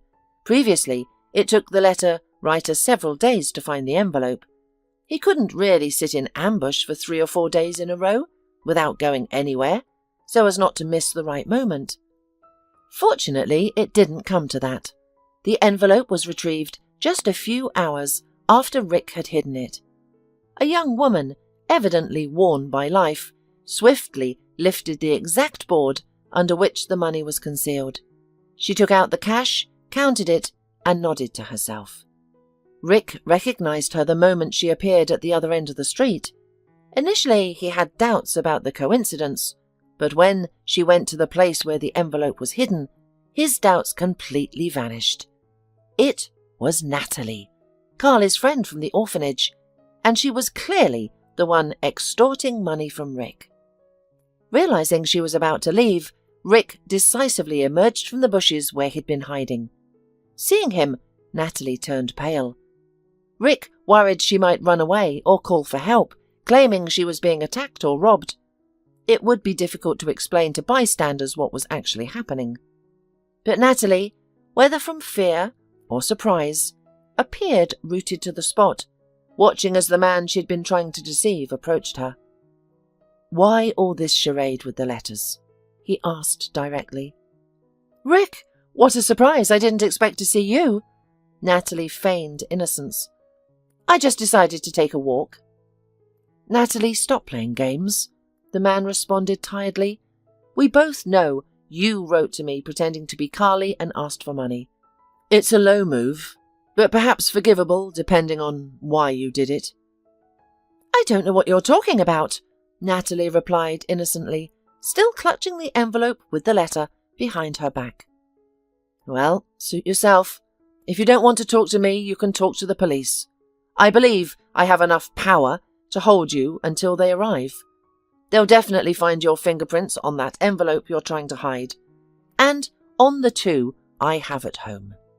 Additionally, I suspect you need the money for a certain purpose. It won't be difficult to find out if you've suddenly acquired the exact amount of money you didn't have before. Shall I go on?" "Damn you, you miserable rich man," Natalie suddenly shouted, pressed against the wall by his deductions. "It was your fault that Carly died. You were off on your business trips, not even bothering to worry about her illness. If you had been with her at that moment, you could have driven her to the hospital. And you thought it would be fitting to punish me with money for the death of my beloved woman?" he coldly inquired. Natalie's words hit him hard. He had often contemplated his role in the events and blamed himself for what had transpired. Perhaps he should have exercised more caution during their phone conversations. He should have urged her to see a doctor when he heard her cough. Or he could have cut his business trip short and rushed to see Carly. "And I decided that since you've been part of the loss of one of my loved ones, you could at least help prevent another one." Natalie's tone softened, sounding almost pitiful. "In what way?" he asked. "I have a son, Nick," she sobbed. "He's 3 years old and has a congenital heart defect. He needs constant treatment that is quite expensive. Ideally, he should have surgery so he can live a normal life in the future. Her husband provides no support. He's an alcoholic, but also a criminal. He never contributed to the family financially, and now he's in jail. I don't know how I ended up with such a man. But that's not important now. What's important is that Nick urgently needs money." That's when I thought of you. Carly shared many personal details about you with me. Please just try to understand the desperation of a mother about to lose her only child. I apologize if my actions upset you." "I can understand your desperation," Rick sighed. "What I don't understand is this charade with letters written in the name of a deceased person. Despite our differences, you could have approached me directly. How could I deny helping a sick child, especially knowing how much he meant to Carly?" "I don't know what came over me," Natalie admitted, pulling her hand from behind her back to reveal an envelope filled with money. "Take this. I'll repay the money I've already spent, even if in small installments. Please don't go to the police. I understand if you do, but I'm pleading, not for myself, but for Nick. What will he do without me?" "No need." Rick resolutely pushed back her hand with the envelope. "Take the money and use it to support your son. Tell me, how much money do you need in total? For surgery, rehabilitation, and whatever else there may be. I'll find it. We'll save your boy." Natalie wanted to say something, but a lump formed in her throat. She cried and threw herself on Rick's neck. Caught off guard, he awkwardly put one arm around her, unsure how to react. Eventually she calmed down and pulled away from him. As promised, Rick covered all costs associated with Nick's treatment. Although he had to cut back on his certain things, it was manageable for him. Natalie's gratitude was immeasurable. However, Rick maintained a polite distance. Over time, their communication dwindled. They had saved Nick, but shared no other common interests. This whole story, of course, did not increase the warm feelings for Natalie in Rick's heart, and the woman, realizing her guilt, tried not to impose. Rick continued to live his monotonous, colourless life after Carly's death. A miracle hadn't happened. He had lost all hope. Despite saving an innocent child, he didn't feel happy or proud. Months passed without any significant changes in Rick's life. He started to feel like he was slipping back into the same dreary routine he had been trying to escape for so long. He even bought a bottle of strong alcohol, but so far he had managed to resist opening it. However, he didn't know how long this restraint would last. But soon, life showed that his restraint didn't last long. One day he found himself sitting in the kitchen, staring at the teapot Carly had given him. He got up, took the bottle from the kitchen cupboard, and decisively poured some into a glass. Just as he was about to drink, he heard a strange rustling at the door, followed by a loud knock. He had to get up and answer it. "Who's there?" he asked. "Gas service," they replied from behind the door. "There's a leak somewhere in your building. We're checking all the apartments." Rick sighed. More than once he regretted choosing an apartment in a building that still used gas, constantly facing issues with it. This wasn't his first encounter with such a situation, so he opened the door without suspecting any foul play. His recollection of the subsequent events was hazy.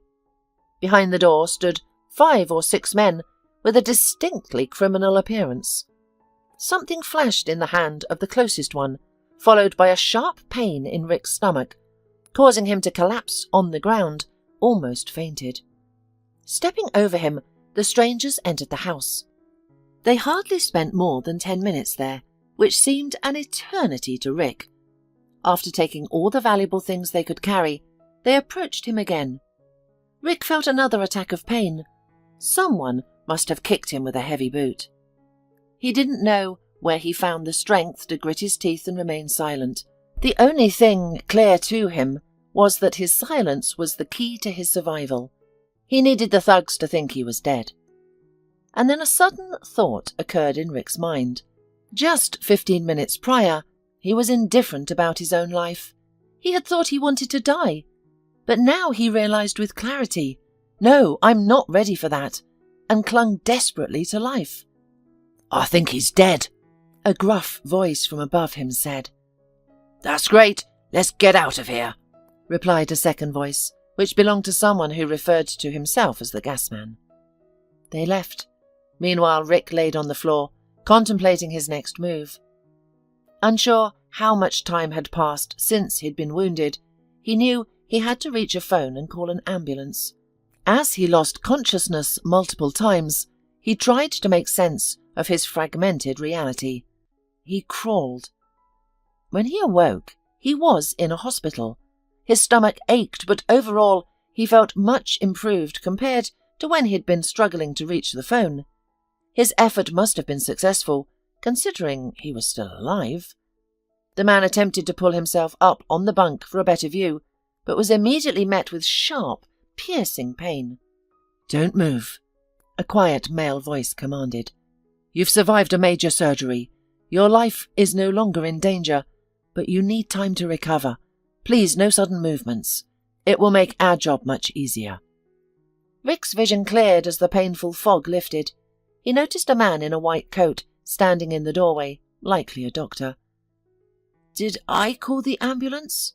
he asked, struggling to move his tongue. "Yes," the doctor replied. "Fortunately, you were strong enough to do so before losing consciousness." "I think I lost consciousness earlier," Rick admitted weakly. "I don't remember making the call." "That's unsurprising given your condition," the doctor said. "But the circumstances of this case are quite unusual." "What do you mean?" "You see, something peculiar happened.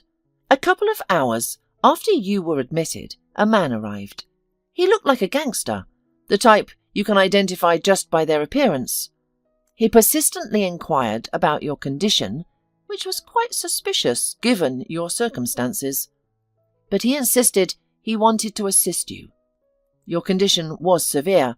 You'd lost a lot of blood and needed a transfusion, but your blood type is very rare.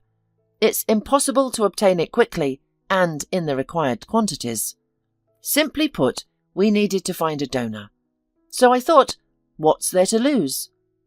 I informed the criminal, and he immediately offered to donate blood for you.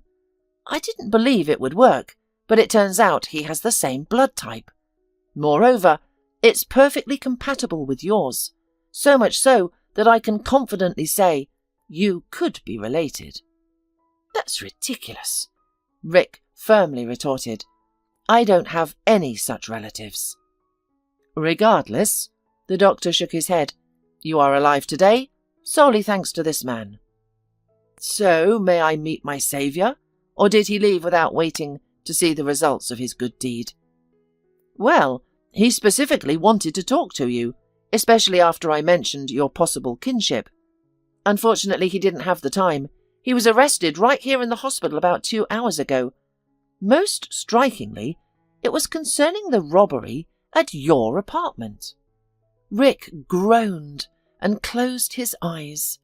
He didn't understand anything, but it was clear that the doctor wouldn't be able to answer his numerous questions. You need to rest, said the doctor. Rest now, and I will come to see you in the evening. Rick didn't object. He could feel his strength fading and fell asleep almost immediately after the doctor closed the room's door. When he woke up, he found a person beside his bed whom he had never expected to see. Natalie was sitting on the chair next to him. Her face was even paler than when he had caught her holding the envelope. Noticing that he was awake, she smiled and asked, "How are you feeling?" "Fine," Rick replied habitually, trying not to wrinkle his nose too much. "There's something I have to tell you," she said firmly, tears welling up in her eyes. "All your troubles seem to arise because of me. First these letters, now this." "What do you mean?" Rick asked, confused. "What does the robbery of my apartment have to do with you?" "It wasn't me, but it was my husband." "But isn't he in jail? And as far as I know, he's supposed to be there for a long time." "Yes, but he was released due to an amnesty around the time you and I stopped talking. He saw that Nick was healthy and was happy, but soon started questioning where the money was coming from. I told him about you. That's when he got angry. He refused to believe that you were helping us just out of kindness. He accused me of infidelity and said he'd take revenge." "So, he's the one who stabbed me?" "No, he didn't. I spoke to him recently, after his rearrest. It's true, he set these robbers on you and was part of a gang, but he didn't intend for you to be killed. He merely wanted to, as he put it, punish you. He wanted to hurt you financially, but the gang leader turned out to be a loose cannon, the kind that leaves no witnesses. Tucker couldn't intervene in time. All he could do was convince them that you were already dead, so they wouldn't harm you. And he also called an ambulance." "Did he visit the hospital too?" "Yes, he did. He couldn't ignore his conscience. After all, you saved his son. So he decided to return the favour. He truly didn't want things to turn out this way." Rick was utterly confused. How could he and Natalie's husband be related? Almost like brothers. What could they possibly have in common? And what was he supposed to do now? If Tucker truly didn't intend to kill him, which seemed likely, it meant that Tucker's arrest was unjustified. Well, not entirely, but now they were charging him with a far more serious crime than he committed, and that was wholly wrong. Moreover, Rick felt a debt towards Tucker. After all, the man saved his life, and if Natalie's account was correct, he did so twice. Weary of these thoughts, Rick soon succumbed to sleep once more. It was clear that he couldn't do anything at that moment. His immediate focus had to be on recovery and leaving the hospital, and only then could he contemplate everything else. That's precisely what he did, aiming to recuperate as swiftly as possible. He didn't decline any medication and diligently adhered to all the doctor's instructions. His efforts paid off. Rick's health improved rapidly, allowing him to leave the hospital in 2 months, instead of the 6 initially predicted by the doctor. Upon his discharge, he first visited his parents. Carefully, he wanted to ask them if he possibly had a brother. Was he not their first child? Perhaps the family was in dire circumstances and they were forced to place their eldest son in an orphanage? However, his mother vehemently rejected this notion. "We didn't have any children except you," she stated firmly. "Our family has never been poor enough to resort to such extreme measures. We weren't rich, but we were never poor." "Wait a minute," father interrupted suddenly. "I have an idea." Both his wife and son stared at him in bewilderment. Was he about to confess to infidelity? No, that couldn't be. Granted, Rick couldn't entirely rule out such a possibility, but it wasn't something to discuss with his mother. "A long time ago, even before I met your mother, I had a bride," the father continued. "However, she broke up with me because I was too simple for her, and she wanted to live in the city. Who knows, she might have left me being pregnant. I don't know if this could be true, but I have no other guesses." That was all Rick needed to know. The story seemed believable, but whether it was true or not could be resolved later. For now, his priority was to rescue his Tucker from the predicament. Rick believed Tucker hadn't acted out of malice, but out of folly, and life had been tough for him. Rick hired a well-known lawyer for Tucker, and it paid off. Tucker confessed to his involvement in the recent robbery. The court considered his lack of intent to kill and his efforts to make amends for the damage caused. Despite his criminal history, Tucker received a suspended sentence, while the rest of the culprits received lengthy prison sentences without the possibility of parole. Rick was pleased with the outcome. When they left the courtroom, Rick told Tucker, "Stop messing around. You have a wife who loves you despite everything, and a child who needs a present father, not one who's always in trouble." "Yeah, you're right, bro, but what other life do I know? Where would I go? A janitor, a loader? How could I support my family on that salary? That's if they'll hire me at all, considering my past." "Let's make you my assistant. My business is expanding and it's becoming increasingly difficult to manage it alone every year. I haven't had an opportunity to look for a reliable partner. But remember, I'll be watching. If you revert to your old ways, I won't help you again." "But I don't know anything about your business," Tucker responded desperately. "That's not a problem as long as you're willing to learn. I'll pay for your courses and I'll teach you myself." "All right," agreed Tucker. "I promise, no more crime." His promise may have sounded overly dramatic, but Tucker kept his word. He studied diligently, heeded Rick's advice, and soon became deeply involved in the company's operations. As a result, the company began to grow at a much faster rate, which delighted its owner. As for Natalie, Rick was right. She truly loved her husband despite his past, and was overjoyed that he had finally decided to turn his life around. Soon, they moved into a larger apartment and enrolled Nick in a good kindergarten. Their family, having overcome all obstacles, became strong and happy. Once, they visited Tucker's mother, and she revealed that Rick's father had been right in his assumptions. "Yes, I was foolish and naive. I was seduced by the artificial glitter of the city. Life punished me, and I realized that not all that glitters is gold. Forgive me, son." "I understand," Tucker replied. "Regardless, you gave me everything you could. You will always be my beloved mother. This changes nothing." Rick was happy for his brother, yet a bit envious. He himself had no family or children of his own, only the memory of a deceased bride. However, lately he had started to move on. He felt that while he still had a tender and sad affection for Carly, he was ready for a new relationship. But with whom? He didn't have much time to ponder that. Rick was engrossed with the business, which demanded more of his attention as it grew. He and his stepbrother had decided to open a new branch, and he was now busily seeking suitable employees. Rick handpicked each new hire from top managers to the cleaning staff. However, he faced significant problems when it came to hiring a cleaner. Rick understood that the position was not prestigious, but he did not anticipate the absolute lack of interest in it.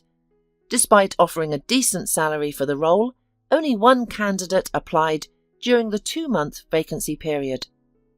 She was a girl from a dysfunctional family with no education or aspirations, and she was very happy about getting this job. Apparently, she had already given up hope of finding any way to make money for herself, and here was such unexpected luck. Rick felt guilty a little because he initially felt some sort of prejudice against her. The thing that stressed him out the most was that the new cleaner's name was her dead fiancé. One day, in the middle of the workday, this cleaner walked into his office looking distressed. "I'm sorry to interrupt, but it's urgent," she stated confidently. "Come in." "Please, believe me, but your business is at risk. I overheard the managers talking. I promise I wasn't snooping intentionally, it's just that, well, people often overlook the cleaners. They're trying to take your business away from you. They're using your upcoming negotiations with the key client. I don't know much about business, but as soon as I realized something was amiss, I started recording. I'll send you the recording via Messenger. Please listen to it as soon as you can." Having said this tirade, Carly hurriedly left the office, pulling out her phone on the way. Shortly after, Rick heard the notification of the message, but he remained still. He sat there, thinking about how much this Carly reminded him of his beloved Carly, especially in this critical situation. The information from the cleaning lady proved to be both true and invaluable. It was only after hearing the recorded conversation that Rick understood the planned setup and managed to prevent significant losses. Following intense negotiations, from which he emerged victorious, Rick realized that this woman had saved his business. He realized that she reminded him of Carly from the start, which was why he had been hesitant to hire her. He feared the associations and the inevitable loss when she would quit, having found a more suitable place. However, all his fears dissipated now. A week later, he asked Carly on a date. To his delight, she accepted. The date went even better than his wildest dreams. This led to more dates, and a year later, they were married. A few months after that, Carly announced to a thrilled Rick that they were expecting a child. Nancy got off the couch and wiped the special gel for ultrasound from her belly. The doctor smiled encouragingly at her, saying, "Well done! It's your first pregnancy and twins at once. Your man will be thrilled. He's a paramedic, right?" "Yes, he's been in the field for 3 years, but I don't think this news will excite him," Nancy replied. "Why is that?" the talkative doctor immediately asked. "Doesn't he like kids?" "Worse," Nancy responded sarcastically. "We haven't even been intimate yet. Believe it or not." Saying this, she adjusted her medical uniform, attempted to smile, but managed only a pathetic grimace. The doctor was taken aback by these words. However, she quickly composed herself and refrained from asking the young woman any further questions. She was not there to solve the life circumstances of this attractive nurse. Having worked in the gynecology department for a long time, she understood well that children aren't always born to husbands and regular partners. After leaving the doctor's office, the young nurse felt bitter and alone. She was again persistently embraced from all sides by the feeling of hopelessness, which she had experienced many years ago, crossing the threshold of the orphanage. It was as if an evil fate had been hanging over her ever since she had been dropped off in a cardboard box at the orphanage in a small provincial town. How many souls are there in this world who have been so ruthlessly disposed of by their parents? Nancy walked around the hospital grounds, oblivious to her surroundings, and thinking bitterly about her life and what to say to John, who the doctor had mentioned at the ultrasound. They started dating 2 months ago, and almost at the start of their romance, John brought her to his house whispering, "I have a surprise for you, darling." But Nancy pushed away his insistent hands and said firmly, "John, I'm not ready. I've never had a close relationship with men before." Hearing this, John laughed angrily in her face. "A prude, you say? That's news to me. Well, I'm patient. I'll wait until you're ready." But a month later, Nancy learned that John had another woman with whom he started to spend days and nights. From then on, they were just acquaintances, nothing more. But Nancy was ashamed to speak openly about their breakup, so everyone in the hospital still thought they were a couple. She went through a series of state-run children's institutions, but no one wanted to adopt her. Everyone was confused by her story. Who knows what kind of troublemaking parents she has? What if they're marginalised characters, beggars, alcoholics? No one would like to deal with a bad heredity. Nancy decided to go into medicine at an early age. One day, on a walk, she cleverly bandaged a boy's broken knee with a torn sleeve of her own dress. After that, she led the boy crying from pain to the nurse room and was completely enchanted by her magical office with shiny metal instruments on a pallet, the snow-white bandages, and even the smells of chlorine and ammonia. Everything was fascinating to her there. Nancy was a determined girl. While her peers were secretly smoking cigarettes around the corner of the utility block in the orphanage, she was focusing on biology and chemistry. Even the benefits for orphans at admission were not needed. When she entered nursing school, she did it independently and passed the entrance exams. Time of study passed like a flash, and then her adulthood arrived. Nursing might not be the most prestigious profession in the world, but in her separate apartment, with a diploma in hand, Nancy felt like a true adult, a self-reliant individual. Despite having little experience, Nancy quickly found a job. The head of the oncology department at the city hospital noticed her during her internship. When Nancy appeared in a ward, all patients began to smile, temporarily forgetting their pain. Her genuine and warm presence brought comfort. Despite not experiencing much love in her life, the young woman loved people unselfishly, devoting herself to them.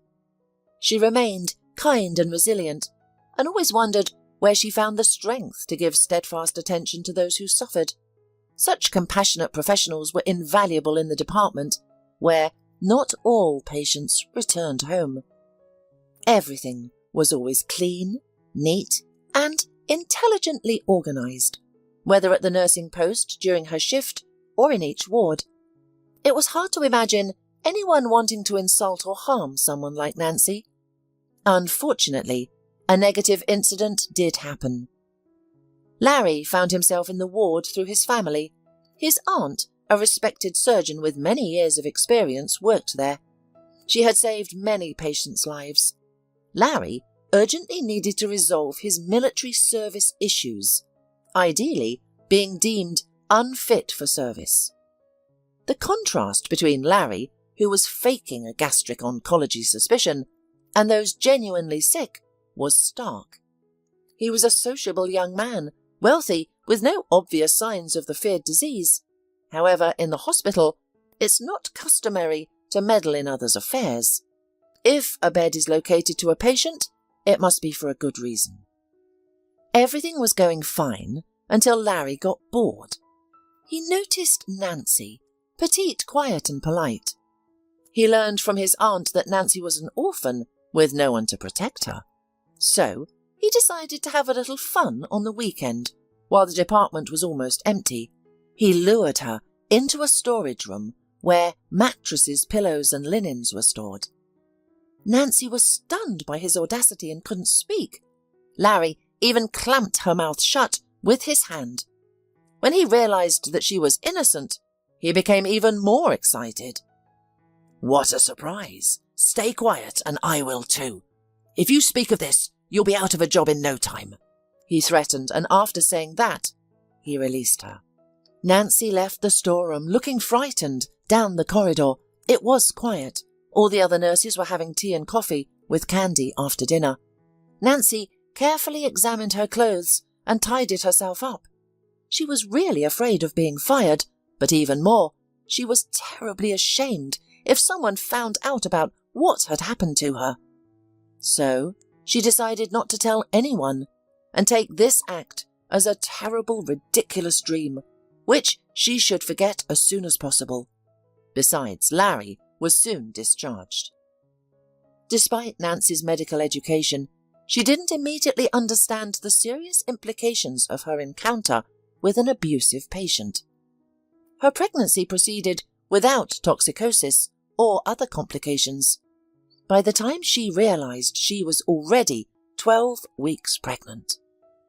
No, she was not frightened, but she was upset that she could not, with her income, become a decent mother for the baby. Being a bitter orphan herself, she could not even think of getting rid of the child. It's not his fault that his father is a real animal. And then he has her, his mother, and she will not abandon him under any circumstances. To seek help from Larry through his aunt was still disgusting to her. She couldn't bear the thought of being gossiped about, pitied or despised because of the violence done to her.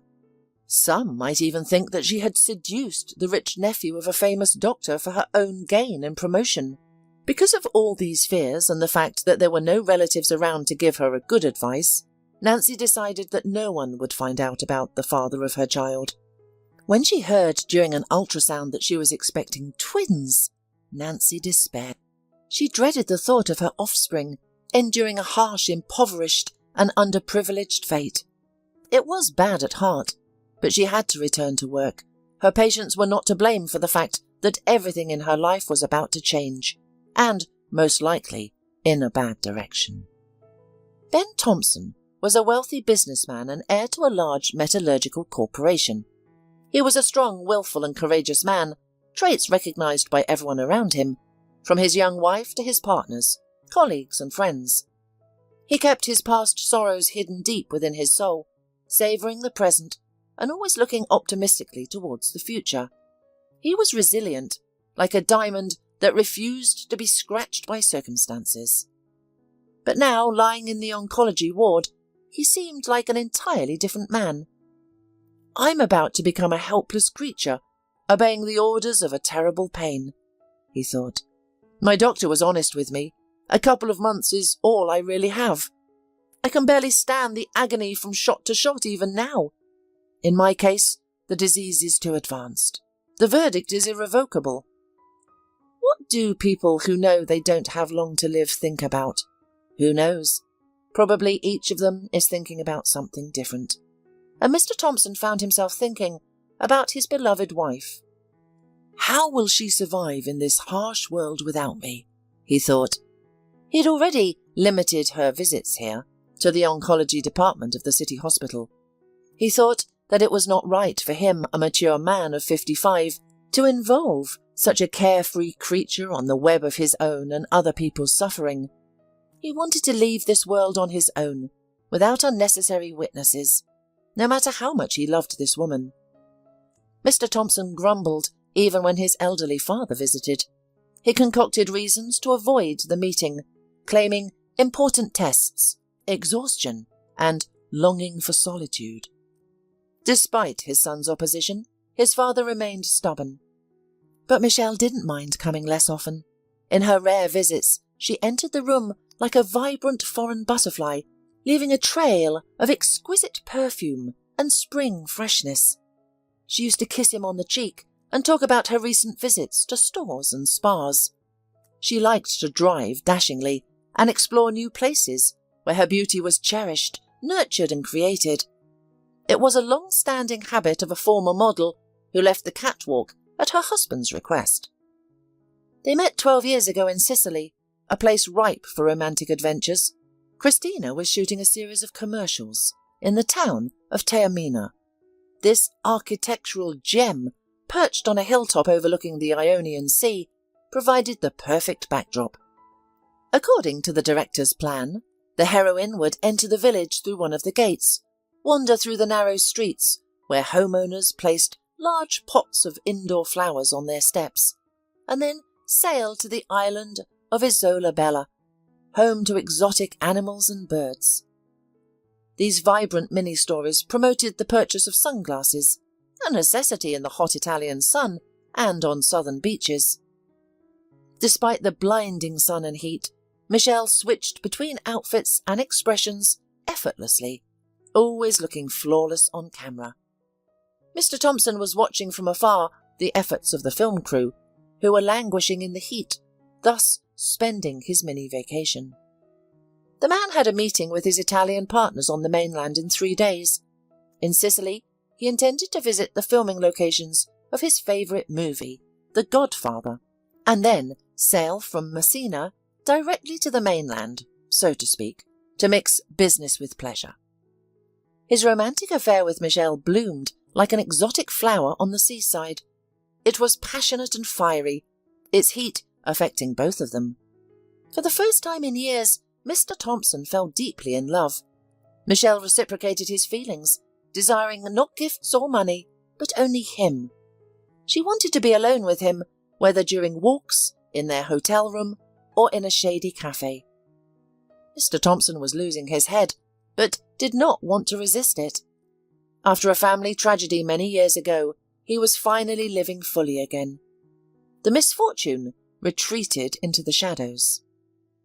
The successful businessman had already experienced 2 unsuccessful marriages. Both were early and hasty. His first marriage was to a fellow student, but it fell apart within months due to domestic issues. His wife detested household chores, and he was unwilling to ask his father for additional financial support. At that time, their family business was just starting to find its footing.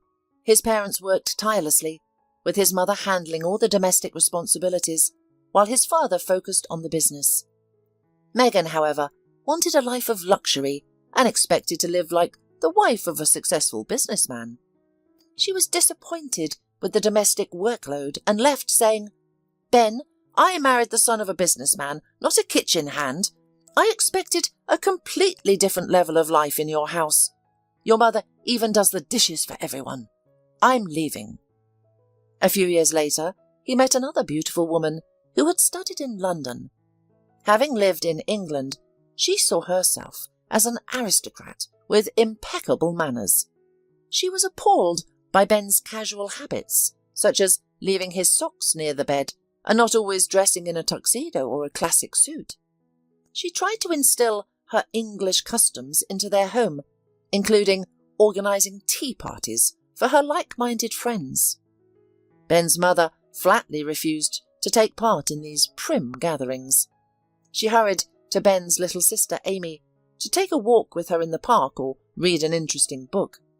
On one occasion, a ceremonious woman could no longer bear such a simple lifestyle, packed her suitcase and departed for her parents, who also greatly admired English traditions and rituals.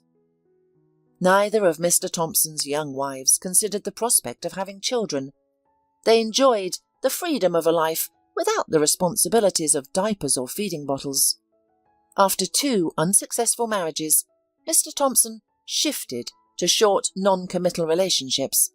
He indulged in vacation flings, where the rules of engagement were clear. Enjoy a beautiful time at his expense, then part ways without any obligations. He would consider a serious relationship if one of his temporary girlfriends became pregnant, but such an occasion never arose. This lifestyle continued until he met Michelle. His younger sister Amy was 15 years younger. On occasions when their parents went out for the evening, they would spend time together. These were happy times. Ben Thompson would make hot sandwiches with sausage and cheese, and they would enjoy these sandwiches with tomato juice, watch old cartoons and have pillow fights. Amy would always fall asleep on her older brother's broad shoulder. Then, tragically, she passed away. Mr. Thompson didn't know before that he could howl like a wounded wolf in full voice. His little sister was crushed by a truck right at the bus stop. Amy usually rode to and from school in her father's company car. One day, She asked the driver to let her walk to the bus stop with her friend, the birthday girl, carrying gifts and coloured balloons, getting from her classmates. The driver, who was speeding, would later blame the accident on the balloons, claiming they closed the bus stop. However, post-accident tests would reveal a high level of alcohol in his blood. At that concentration, he may well have lost the ability to react quickly to a difficult traffic situation. But what did it change? Nothing. In the terrible accident, 5 people were killed on the spot. Mr. Thompson, who arrived before anyone else, did not see Amy's body. He only found her red hat with a pom-pom and white patterns in a dirty pile of crumpled balloons. And the frightened driver of his father's company car stood nearby, excusing himself. "I couldn't help it, Mr. Thompson," he lamented. "She wanted to walk with her friend and help carry the balloons. Now they're both gone. I'll never forgive myself for this mistake." What followed were the lifeless eyes of Mr. Thompson's mother, the endless grief of the father, who soon stepped back from the business, passing the reins of power to his 27-year-old son. Mr. Thompson's mother never fully recovered from her tragic loss. She used to clutch her daughter's favourite doll, appearing almost insane as she tried to sleep. Mr. Thompson once found her reading fairy tales to the doll. Despite an examination at the clinic confirming her sanity, she was visibly fading with each passing day.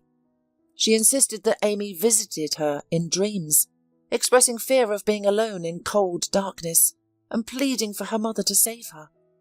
One morning, Mr. Thompson's mother didn't rise from her bed, and 3 days later, she passed away.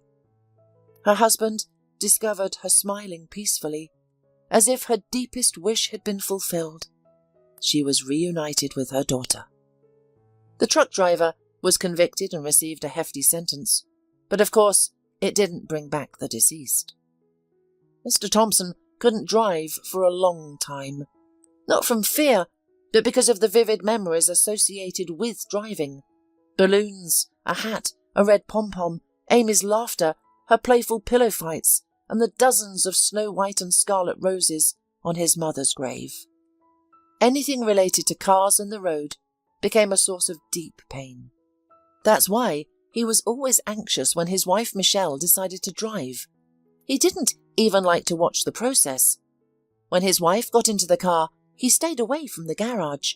He was not afraid of anything else in his life, but he could not overcome this fear in himself. Meanwhile, Nancy was sitting in a pastry shop, where John had invited her for lunch. The woman absent-mindedly smeared chocolate, which had topped a tempting cake, around her saucer. She was contemplating whether to share her important news with him. Finally, trusting the friendship she thought remained between them, she began the difficult conversation. "John, I have something to tell you. I'm pregnant." The young man froze, unable to bring a cup of coffee to his lips, then suddenly erupted. "What are you saying? Did you give in to another man? Was he more attractive than me? I'm only friends with you out of pity for your orphanhood. Do you remember Saint Exupery's legendary saying in The Little Prince? We are responsible for those we tame. Here, and I tamed you, as a homeless, no one needs a puppy." Nancy was at a loss for words. She hoped that John was still her friend, and thought she would get one single word of encouragement from him. But what was she feeling right now? Disappointment, shock, hurt. She had been excluded so many times in her life. She felt like she was back in a cardboard box, without even a warm blanket, hoping against hope for survival. Her heart was breaking. Another betrayal. How many more losses was life going to throw her way? She didn't explain anything. Her confession about the terrible incident in the hospital storeroom was unlikely to change John's attitude towards her. He had already severed their friendship, if it ever existed. Nancy rose from the table and left the cafe. Once again, she felt like a lost puppy, unwanted and abandoned. She didn't expect John to suddenly become a noble knight, offering to marry her and save her from disgrace, or to claim her children as his own. Being a single mother was no longer considered extraordinary or rare. She just wanted some kind of support. At the hospital, Nancy was called to the head of the department. He shut the door behind her and said, "Nancy, I have a delicate assignment for you. An unusual patient, a close friend and sponsor of our hospital, was admitted to us a few days ago, and he was diagnosed with stage 4 gastric cancer. His case has reached a point where a miracle is unlikely. The metastases have spread in various directions, affecting the organs and tissues around the stomach. As a result, he is in considerable pain. He stays in the VIP ward. He confided that he chose our hospital to spend his remaining days. He is a man of strong will, showing no whims or tantrums, and he doesn't want to burden his loved ones. He has no children, his father is elderly, and his wife is young. Mary usually oversees this ward, but she requested leave to accompany her asthmatic son to a seaside sanatorium. So you'll be in charge of this ward. Your new ward's name is Mr. Thompson. Please treat him with all the affection and attention you are capable of. He's a man of worth. Our earth holds on people like him. He is not snobbish, not proud, not arrogant, despite his wealth. I want you to get along with him. I want him to be as comfortable as possible, even in his hopeless situation. Don't worry, I'll do everything right. You don't have to doubt me, Nancy said with a sad smile. To die alone, without the support of loved ones, is a terrible fate. I understand what it feels like to be lonely in a crowd of strangers, or worse, indifferent individuals. It requires great courage to face such a situation. The head of the department felt an unsettling sadness in the voice of one of his best nurses, which sent a chill down his spine. However, a phone call distracted him, and he quickly forgot about his fleeting sensation. Nancy quickly left his office, not wanting to take up any more of the boss's time. She understood her assignment well. When Nancy entered room number 10, she was well prepared. She wore a warm smile, her medical uniform was impeccable, and she held a device for setting up drips. The patient, Mr. Thompson, had a strange reaction to her appearance. He stared at her as if he had seen a ghost, which almost made her drop the drip. She forgot all the words she had planned to say and started to stammer. "Good afternoon. I'm your new nurse. Mary is on leave. My name is Nancy. Do you have any requests or needs at the moment?" The patient remained in a daze for a while, then slowly came to his senses, gave a strained smile, and replied, "You resemble my little sister greatly. You took me back at first. I don't have any wishes or requests yet.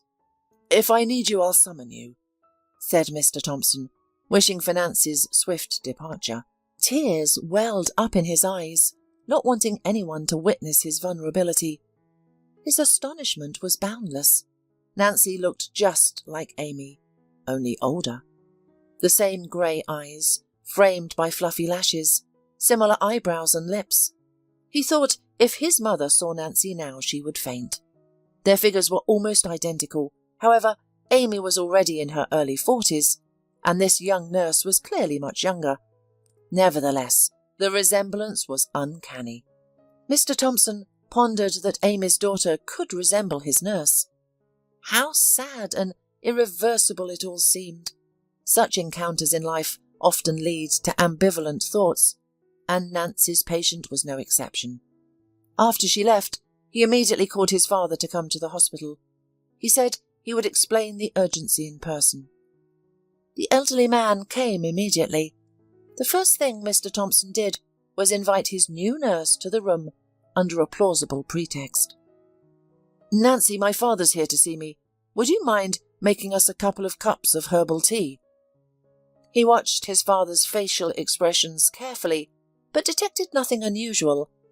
After Nancy had left the ward, a frank conversation took place between the two men. Dad, don't you think this girl bears a striking resemblance to our Amy? When I first saw her, I couldn't believe it. Of course I've noticed, he said. Have you considered that she might be the aftermath of one of her fleeting romances, my son? Father, we've never discussed personal matters before. Let me tell you why I'm certain Nancy has nothing to do with me. For a long time, I've had a thorough security. After breaking up with a woman, they follow her for a few months to see if she gets pregnant. I've always wanted a child, but it never happened. If one of my women were to become pregnant, I would take an active role in her and the baby's life. Now, I have the same question for you. Mum's been gone for years. I only know about one of your companions. Maybe you had other girlfriends? Don't think my curiosity is idle or tactless.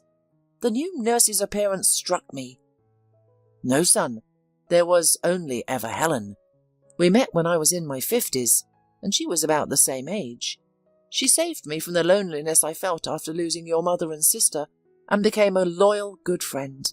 Of course we were close, but we never thought about having a child. Helen already had a son, nearly your age. It's time for us to expect grandchildren, not to become parents again. Mr. Thompson pondered this, still troubled by the mystery. He wondered why Nancy looked so much like his deceased sister. He then proposed a new theory. Dad, could this girl be our distant relative? His father once again denied this possibility. To the best of my knowledge, we don't have any blood relatives on my side or your mother's. I'm familiar with all the distant nephews and nieces, and they live quite far away. Throughout our lives, we've only seen them 2 or 3 times, and we've lost touch. Life has separated us. Not satisfied with that answer either, Mr. Thompson had another idea, which he shared with his father. Why speculate? I'll have my security team compile a full dossier on this nurse. That should clarify things. And so they agreed with that decision. At this moment, Nancy arrived with tea. The men asked about her work in this department and her education. She answered all their questions in detail, even sharing a story from her time at the orphanage, when she had bandaged a boy's knee wound and subsequently fallen into love with medicine. The conversation ended on a friendly note. Both sides knew how to find common language with unfamiliar people. The following day, Mr. Thompson instructed his security chief to investigate. Nobody could have anticipated that the nurse's story would be so difficult to unravel. 3 days later, Mr. Thompson received the report of the trip to the town where the orphanage was located. He meticulously examined all the documents and was astounded. Neither the law enforcement agency nor his employees could trace the origins of the newborn girl left at the children's institution in an old cardboard box. For Nancy, her wealthy ward patient, and the rest of the world, the girl's origins remained a profound mystery. Mr. Thompson was forced to concede that he was helpless in this situation. Wealth can't solve everything, and the mystery of Nancy's parents remained unsolved. She stayed at the orphanage until 9th grade, studied at the local medical college, graduated with honours, lived in a rented apartment, worked in the city's hospital's oncology department, and had some kind of relationship with a paramedic. That was the extent of it. Nancy's biography was as small and mystical as she was, containing just a page. Everything was straightforward and clear. Nancy was running down the corridor after a man who did not want to put on a robe and shoe covers. He was extremely rude and agitated, demanding to be shown to the ward where Mr. Thompson was staying. The nurse tried her best not to allow a scandal, because it was obvious that the visitor was looking for Mr. Thompson with ill intentions. Nancy and the baffling guest burst in the ward number 10 together. The guest immediately rushed towards the patient's bed. What followed was horrifying. The visibly upset visitor approached Mr. Thompson, grabbed his hand and yelled, "You rich people think you can do anything! I despise you! I would spit right in your face!" Nancy attempted to shield Mr. Thompson, but the unruly visitor brusquely pushed her aside, saying, "Don't get in my way.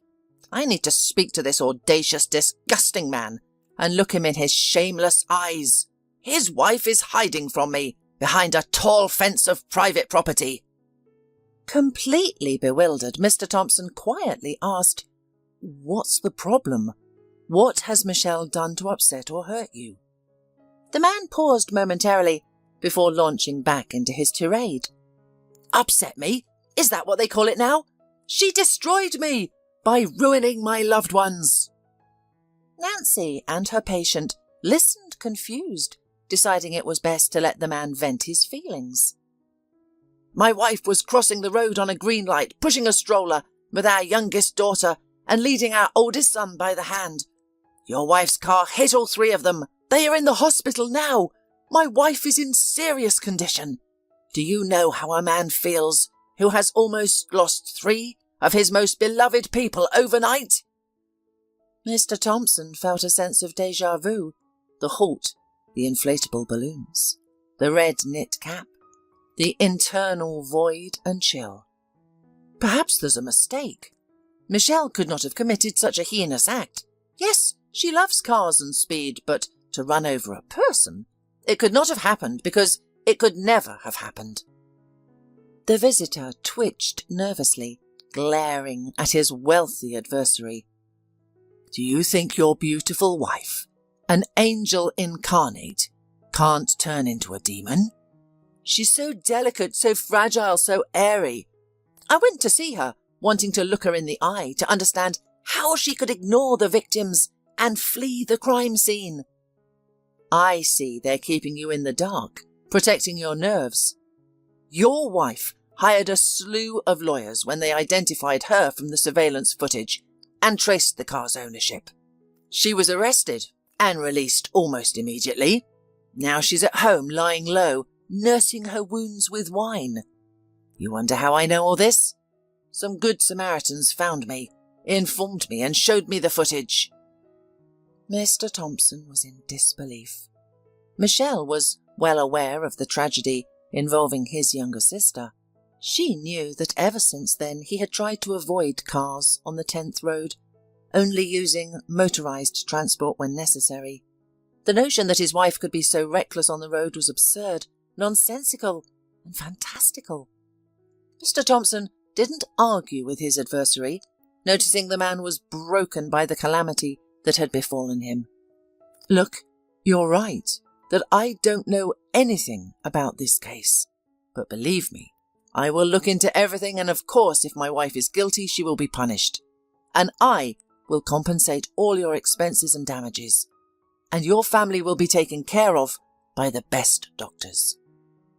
Nancy, who became an unwitting witness to the man's monologue, did not know how to behave.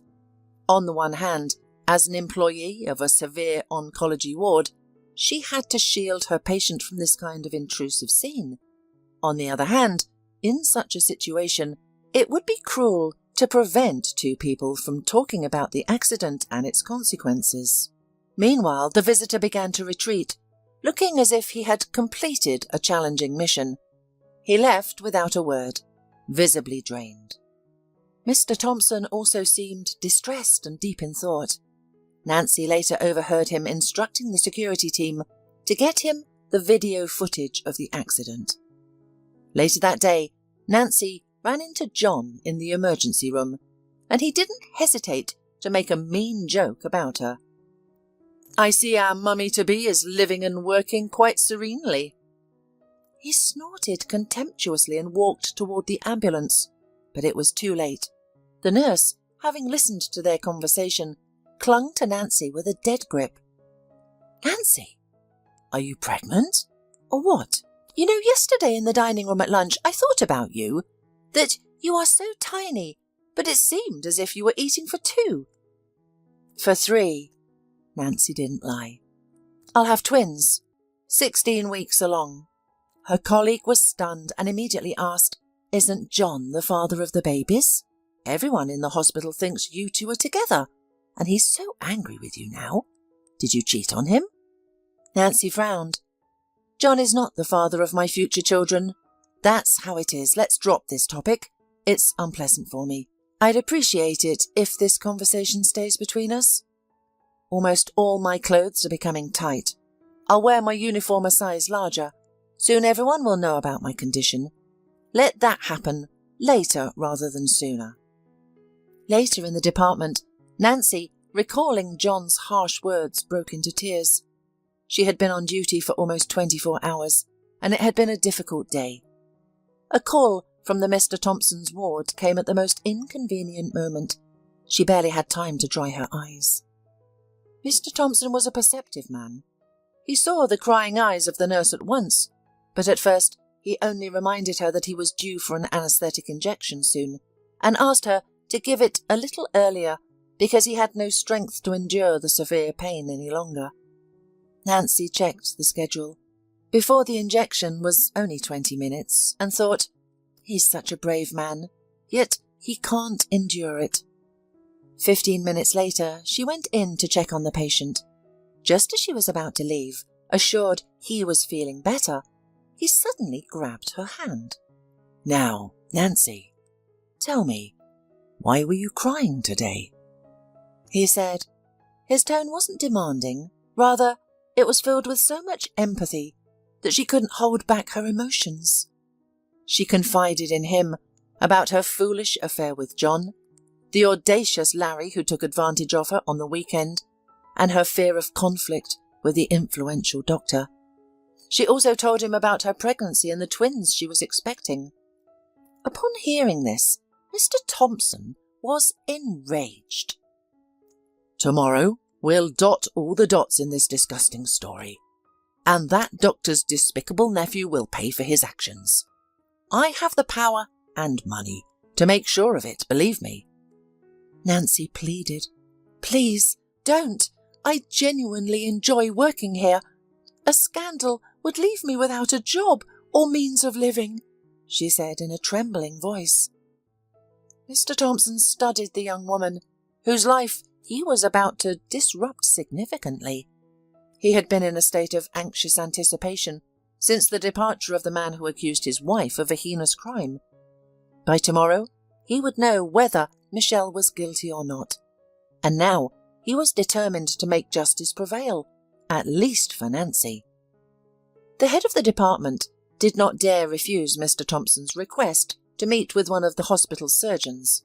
Most likely, the important patient wanted to consult the specialist. That was his right. Unfortunately, even the most advanced surgery couldn't perform miracles in such a severe situation. The patient was already on his deathbed. Medicine was powerless. If the head of the department overheard the conversation between Mr. Thompson and his employee, he would be astoundingly surprised. Mr. Thompson spoke directly. I know you used your official position to help your nephew avoid military service due to health reasons. Do you know what he has done? The woman paled, then blushed deeply, asking quietly, What do you mean? What has he done? He committed a crime, a horrible one. He assaulted a nurse who is now expecting twins. Such offences are punishable by law. My influence will be enough to put him away for a long time. I think you know what happens to such people in prison. It serves as a reminder of the consequences of their actions towards their helpless victims. This can't be. Larry is a good, polite boy. I'll bring him to the hospital immediately. Let him explain in person that this is a misunderstanding, a false accusation. As a doctor, you know a DNA test will quickly resolve any doubts, but I want to confront him personally. I want to look him in the eye and hear his explanation. Larry arrived at the hospital, bewildered at his aunt's request. The surprise in ward number 10 was harsh. He was met by Mr. Thompson, his aunt, terrified Nancy, and the head of Mr. Thompson's security service. The conversation was difficult, but soon Larry confessed. I don't know what came over me. Everything was a blur. I'm ready to marry the girl I wronged, especially since she expects my children." Nancy recoiled at this. "Please, Mr. Thompson, don't punish me more. I can't bear to see him. He disgusts me both physically and morally. I'll raise my children myself without this freak." Larry was distraught. "Am I going to jail now, Auntie? I won't survive in prison. I'll be broken, destroyed." Mr. Thompson considered for a moment before passing his verdict. "Since Nancy doesn't want anything to do with Larry, we'll do it differently. You'll go to the army. I'll ensure it happens as soon as possible. Now leave my room." He directed the surgeon and his nephew. "No crime goes unpunished. The young man will regret his despicable act for a long time. I'll personally see to it." After Nancy, ashamed Larry and his aunt had left the room, he impatiently turned to his assistant. "What's the news about my wife's supposed car accident? Are there any updates?" The guard, avoiding eye contact, replied with a downcast look. "Chief, I will connect you with the investigator now. I'm afraid you may not like the news. Please wait for a video call and I will leave the room." Mr. Thompson grabbed the tablet. The video call didn't take long. Perhaps it would have been better if he had remained ignorant. The screen displayed a close-up of the horrific accident and his wife's inebriated grin. The test results indicated that she had consumed at least half a bottle of cognac or whiskey before driving. The man was shocked and devastated by the scene. His wife's beautiful face showed no signs of remorse. Had he spent all these years with a heartless monster? The next clip was of Michelle's interrogation in a windowless room. He felt a moment of pity for her, but it quickly faded. He had never known his wife to be like this. The young beauty was cynically arguing to the two interviewers that a little wine had no effect on her driving concentration. Then she made a statement that sent chills down Mr. Thompson's spine. "You all remind me of my husband here. For so many years he has been carrying around memories of the accident that killed his sister. It wasn't her fate. And he's like some kind of dummy, still sheds tears, and goes to the grave with flowers." Mr. Thompson recoiled in disgust. The scene unfolding on the screen was unfathomable to him. He had loved and idolized this woman, believing there were two halves of a whole destined for each other, the perfect husband and wife. Yet it was all an illusion, a deception, a mistake. She had betrayed all his feelings, only feigning to share his suffering and longing for his sister and mother. She was not with him for him, but for his millions. He began to recall alarming details, minor yet significant. For example, Michelle had not wanted children, brushing off his requests as innocent jests. This woman had been allowed everything. Mr. Thompson had melted under her touch and swooned like only a man in love could. Known as a stern and serious man outside, he had relaxed at home, allowing her to take the reins, only to ensure that she was next to him. Mr. Thompson watched the video multiple times. He always paid attention to the details, and now he noticed that even during the interrogation, Michelle appeared to be intoxicated. A thought occurred to him.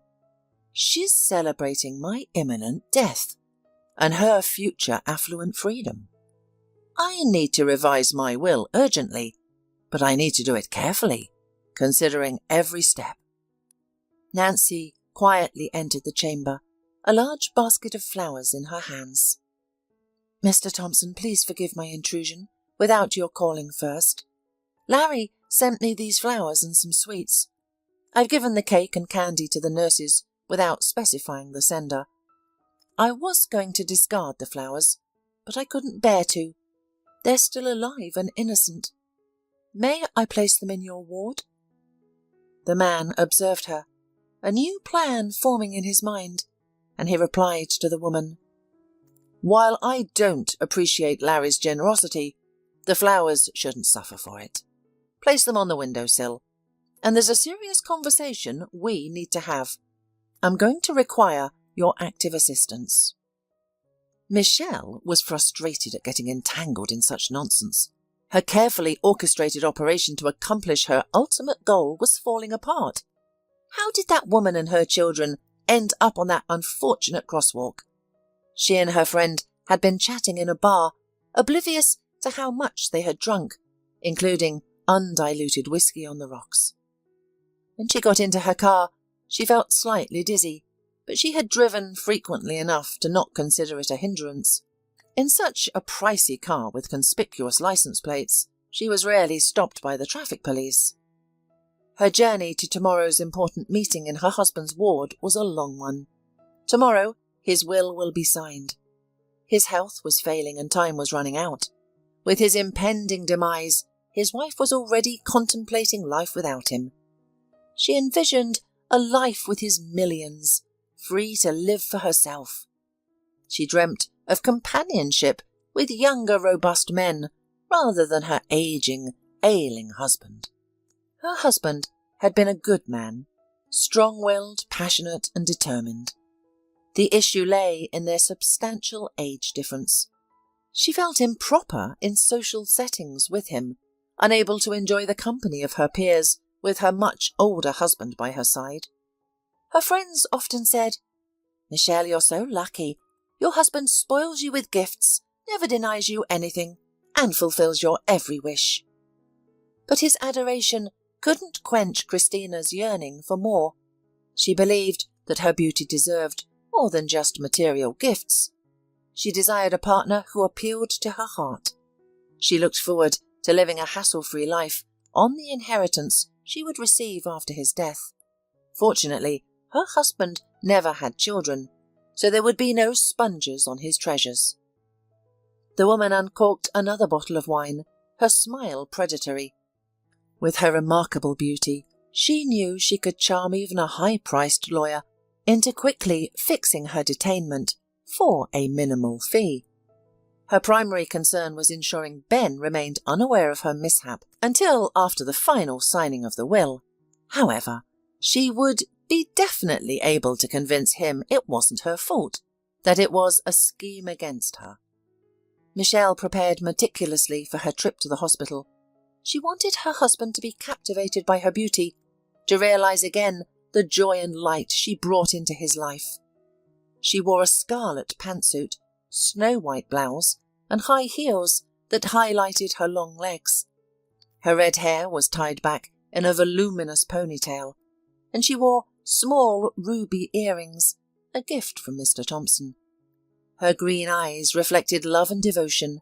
A dash of his favourite perfume on her wrists completed her look, the image of a perfect woman, the dream of any man, devoted to her husband alone.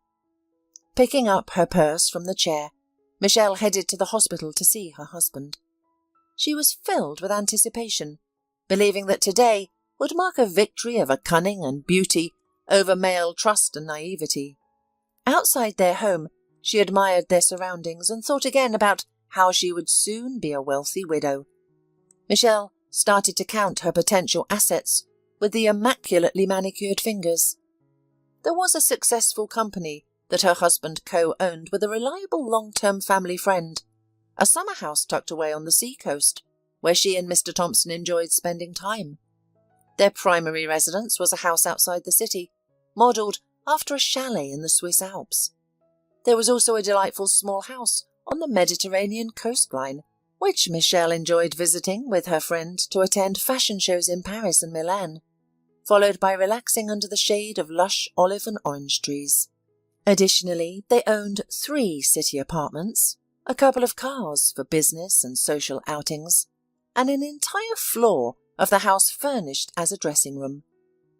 Despite these city apartments seeming modest in comparison, they were also designed in the finest modern classical style. Michelle considered it a bad taste to wear the same outfit more than 10 times. She had a penchant for bright, flashy jewellery with many stones, the bigger the better. Suddenly, she remembered her sin, occasionally visiting her in the form of a secret rebuke, awakened conscience. After parting ways with Mr. Thompson in Sicily for some time, she continued to fulfill her advertising contracts. This included a job in Tunisia, where her colleagues persuaded her to take a trip to the Sahara Desert. After spending a night in a hotel situated in an oasis amid the sandy and salty wastelands, they visited an oriental market for souvenirs. Separated from the rest, an elderly woman dressed in rags was selling spices. As Michelle approached her, the woman switched to fluent French, a language Michelle was well versed in. "Are you looking for something special, young lady? I have something for you. Buy this dried aromatic herb from me and use it for cooking your favourite meat and fish. They will stick to you. They won't tear off. It's inexpensive. Only $100 for this big pack." Michelle laughed in response. "What are you thinking, old witch? I'll charm any man with my own allure. I can do it without your help." The dweller of the Sahara Desert grinned. "What will you do when you grow tired of him? Take my herb, don't be stubborn. People like you want everything their way. There will be a time when you can use my herb to make him suffer. It'll look like a terrible illness, not poisoning. Be careful, don't use more than a pinch, or you'll kill your lover prematurely." Michelle's subsequent actions were peculiar. She appeared hypnotized, having bought the herb from the old woman. As their tour group traversed the sand dunes in a jeep, she held the package in her hands. The package felt alive to her, radiating a mysterious yet promising warmth. Back home, Michelle often invited Mr. Thompson to her cosy apartment, where she spiced up their dinners with small particles of herbs. He always praised her cooking. Their nights together were intense and tender, as if they were completely immersed in each other. During those happy times, Michelle quickly forgot about the old woman's warnings. They eventually got married and spent a few serene, romantic years together. However, Michelle began to grow weary of her significantly older spouse. A 25-year age gap between a man and a woman can feel like a chasm. Should such a marriage be called a mésalliance? Ben and Michelle never pondered this question, or perhaps only Mr. Thompson didn't, while Michelle, having paid $100 for a bright future, had already implemented her insidious plan. About 2 years ago, she started adding spices to Mr. Thompson's meals again. Her intention was not to kill him, as she was not that malicious. Instead, it was an attempt to rekindle their relationship, to make it vibrant again. After eating meals prepared by his wife, Mr. Thompson became particularly affectionate and passionate. This kept him in high spirits for a long time. Suddenly, like a thunderclap, a severe fatal disease struck Mr. Thompson. The symptoms were clear, but it was too late. Always busy, he sought medical help when there was nothing left to do. He chose to die alone in the hospital instead of in front of his wife, and Michelle was deeply grateful for his decision. Upon hearing the news of his illness, Michelle drowned her sorrows in alcohol, then retracted and accepted the inevitable. She resumed her former carefree life and waited patiently. At 10 a.m., a group of notable individuals gathered in room number 10 at Mr. Thompson's. Among them was Michelle, who arrived with a notary. She did not expect to see such an assembly. The head of the security service with a subordinate, Mr. Thompson's father, and his business partner. Everyone was surprised to be brought together, but did not show it. The sick man did not keep them in suspense for long. He addressed the gathering. "Gentlemen, I am grateful that you found the time to visit me in the hospital. I have some astonishing news to share. My security team has confirmed one of my assumptions. They traced the path of my tumultuous youth and found my adult daughter in a small town. I will introduce her to you now." Mr. Thompson pressed the nurse's call button. Everyone, except for the security representatives, exchanged surprised looks. When Nancy entered the room, Mr. Thompson gently steered her into the centre of the room, saying, "Don't be shy, my dear. These are the people closest to me. This is Nancy, my lost daughter. Please treat her kindly."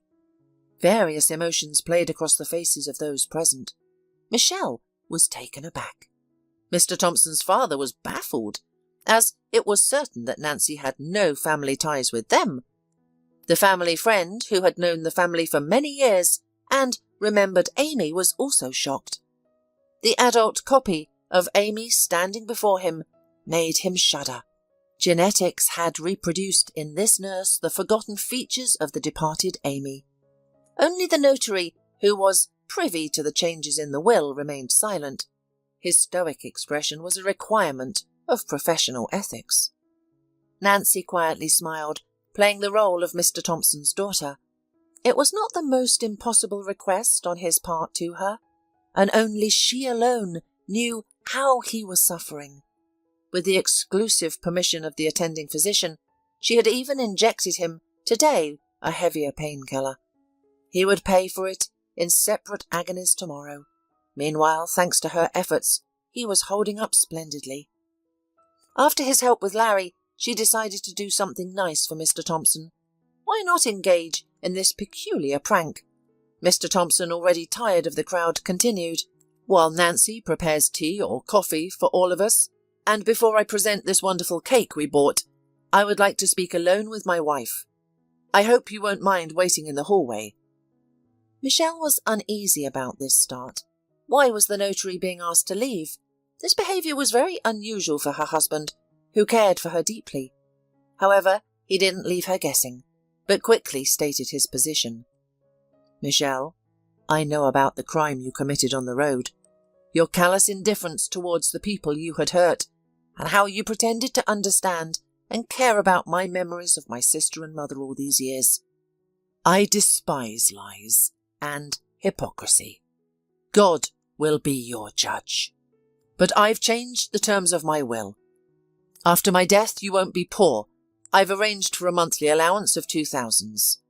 The rest of your inheritance is no longer yours. Otherwise, if you don't agree, I'll do my best to put you in jail. So far, my millions have been able to stop all investigations against you, but this process is reversible." "What?"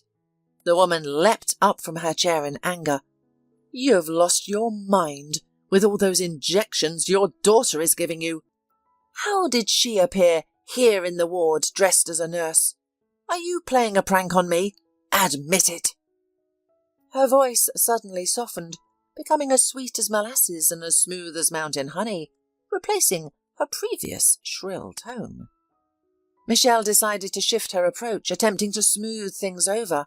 She embraced her husband, nuzzled her nose against his shoulder and cooed. "The unbearable pain has changed you, darling. I'm not to blame for what happened. It was a tragic coincidence. I lost control for a moment." Mr. Thompson looked at his wife, feeling as if he were viewing her through rose-coloured glasses that first cracked, then shattered, piercing his soul. It felt as if a fog was lifting, an obsession waning, and love donning a mourning dress for his former feelings. He realised that the woman beside him had only been playing the role of a lover, skillfully controlling his heart like a puppeteer with a marionette. Love can be very evil. Recognising that her act had no effect on her husband, Michelle turned abruptly and stormed out of the room. She did not wait for the tea that Nancy was preparing in the mini kitchen, but instead hissed in the notary's ear, "We'll meet in court later." Michelle wouldn't show up in Mr. Thompson's ward again. Not that day or the following week. The next day, Mr. Thompson had a conversation with his father and the nurse, during which he explained to them what his wife had done, why he had played this theatre with the will. "Nancy, you can argue, but I've already decided everything. I will leave you and your children a portion of my fortune. In order for Michelle to have no chance to protest this, I'm going to adopt you and really make you my daughter." Nancy was, of course, shocked, but did not resist this generous offer, especially since it was about the safety of her children. A couple of days later, he finally went into a semi-conscious state, writhing in pain, which now finally claimed him. Edward was sitting near ward number 7, where his ailing mother lay, bewildered, exhausted and angry. As her condition deteriorated, he felt helpless. The sight of her eyes, filled with incomprehensible pain, was too much for him to bear. It was not yet time for her next injection. He glanced at his watch, but the time seemed to stand still, each minute stretching into an eternity. Across the hall in room number 10, doctors bustled about. A young nurse frequently rushed out, carrying a drip device or a glass item to the room. Edward attempted to remind her about his mother's upcoming injection, but she seemed to look right through him, mumbling incoherently. However, his worry was unnecessary. After 10 minutes, the nurse entered his mother's ward, adjusted her bed, administered the injection, took her temperature, and then turned to Edward. "You haven't been away for 24 hours, and I noticed that you hadn't eaten anything all day. Your mother will feel better for a couple of hours. Join me in the nurse's room for some tea and sandwiches. I only had breakfast today, and it's been 12 hours since that," she said. "No, I don't want to impose," Edward replied, suddenly feeling starving. "I had prepared a snack at home, but I left the package on the table in my rush. I bet our cat has already found it. I'm not sure about the bread, but the sausage most likely has been eaten." Suddenly a noise echoed from the corridor. Nancy rushed towards it, returning 15 minutes later. She spoke sorrowfully. "Well, that's it. Mr. Thompson has passed on. He was such a kind-hearted patient. I cared for him as if he were my own father. He often joked, calling me his daughter. Now I feel as though I've lost a loved one. I still can't get used to that in my job." After a pause, she asked, "By the way, what's your name?" "Edward." "Edward, I'm sorry. Don't listen to me, it's just fatigue. Many people leave our hospital well treated. I hope God and our doctors will help your mother to leave this hospital by her own feet. Let's have coffee instead of tea. I'm on duty until morning, and my patient doesn't need me anymore. I'll help you and your mother." In psychology, there's a concept called the hitchhiker effect. It's when strangers on transport, roads, or long journeys share their stories with a random travelling companion. So this night and duty were for Nancy, filled with the hitchhiker effect. She told Edward everything about herself as it was. He told her he was also an orphan, but not for long. The woman now living out her days in ward number 7 adopted him, raised him, educated him. Soon he will graduate from university, stop working evenings as a pizza delivery boy, and find a decent job. But now he didn't know how to repay his filial debt. He tried to be there all the time, but it was no use. The train of hope had already left, and he also needed to accept it, to come to terms with it. Since that night, Edward and Nancy often talked when she had a free minute. They were together when his mother last opened her eyes and smiled weakly at him, saying, "Everything will be fine, son. You just believe." Since that night, Edward began to visit Nancy after the university, when there was an evening without the courier rides around the city. They went to the movies, walked in the park, ate ice cream on the bench, talked a lot. It was the case when two lonely people met, destitute and unattached. They began to support each other. Edward was aware that a week after Mr. Thompson's death, his family and Nancy had been summoned by a notary. The deceased man had bequeathed the majority of his real estate in equal shares to his father and recently discovered daughter. Michelle, instead of attending herself, sent her lawyer, with whom she was involved romantically. Despite his growing affection for Nancy, Edward did not intend to pursue her at this time. He wanted to establish himself independently before considering marriage. Nancy suspected his feelings for her. However, her pregnancy and increasing workload distracted her. Mr. Thompson had willed his assets in the company to his partner, under the condition that all profits from his share were directed to the city's hospital's trauma department. This allowed them to soon invest in new diagnostic equipment, potentially saving the life of someone involved in a severe traffic accident. Eventually, Nancy took maternity leave. Now, she didn't need to work and could focus on her dream of graduating from the medical school. She dusted off her old chemistry and biology textbooks and felt relieved that she didn't have to worry about her son's financial future anymore. The second ultrasound revealed that she was carrying twin boys. The legal service of Mr. Thompson was tasked with assisting Nancy with all property-related issues. Despite her newfound wealth, Nancy's character and habits remained unchanged. She didn't become callous, arrogant, or indifferent to others. Only John, the paramedic, could not live in peace. He regretted his actions, realizing he had missed out on a relationship with a wealthy heiress. He had never imagined that she would turn out to be a millionaire's daughter, and had always mocked her for being an orphan. One day, John decided to visit Nancy again at her old address. In one of her new apartments, where she was going to move after the maternity hospital, a nursery for 2 babies was being set up, and she was slowly packing up her old apartment. When the doorbell rang sharply, she assumed it was the movers who had forgotten something. However, it was John standing at the threshold. "Nancy, I came to make amends. You misunderstood me. I've always been sincere with you. You misinterpreted my words. I'm not angry with you, John, but you're too late. I'm getting married soon. Let me introduce you to my future husband. Edward, could you come here, please?" Edward appeared in the hallway, and Nancy briefly explained. "This is my ex-boyfriend, John. He came to visit us. I told him that we're getting married next month.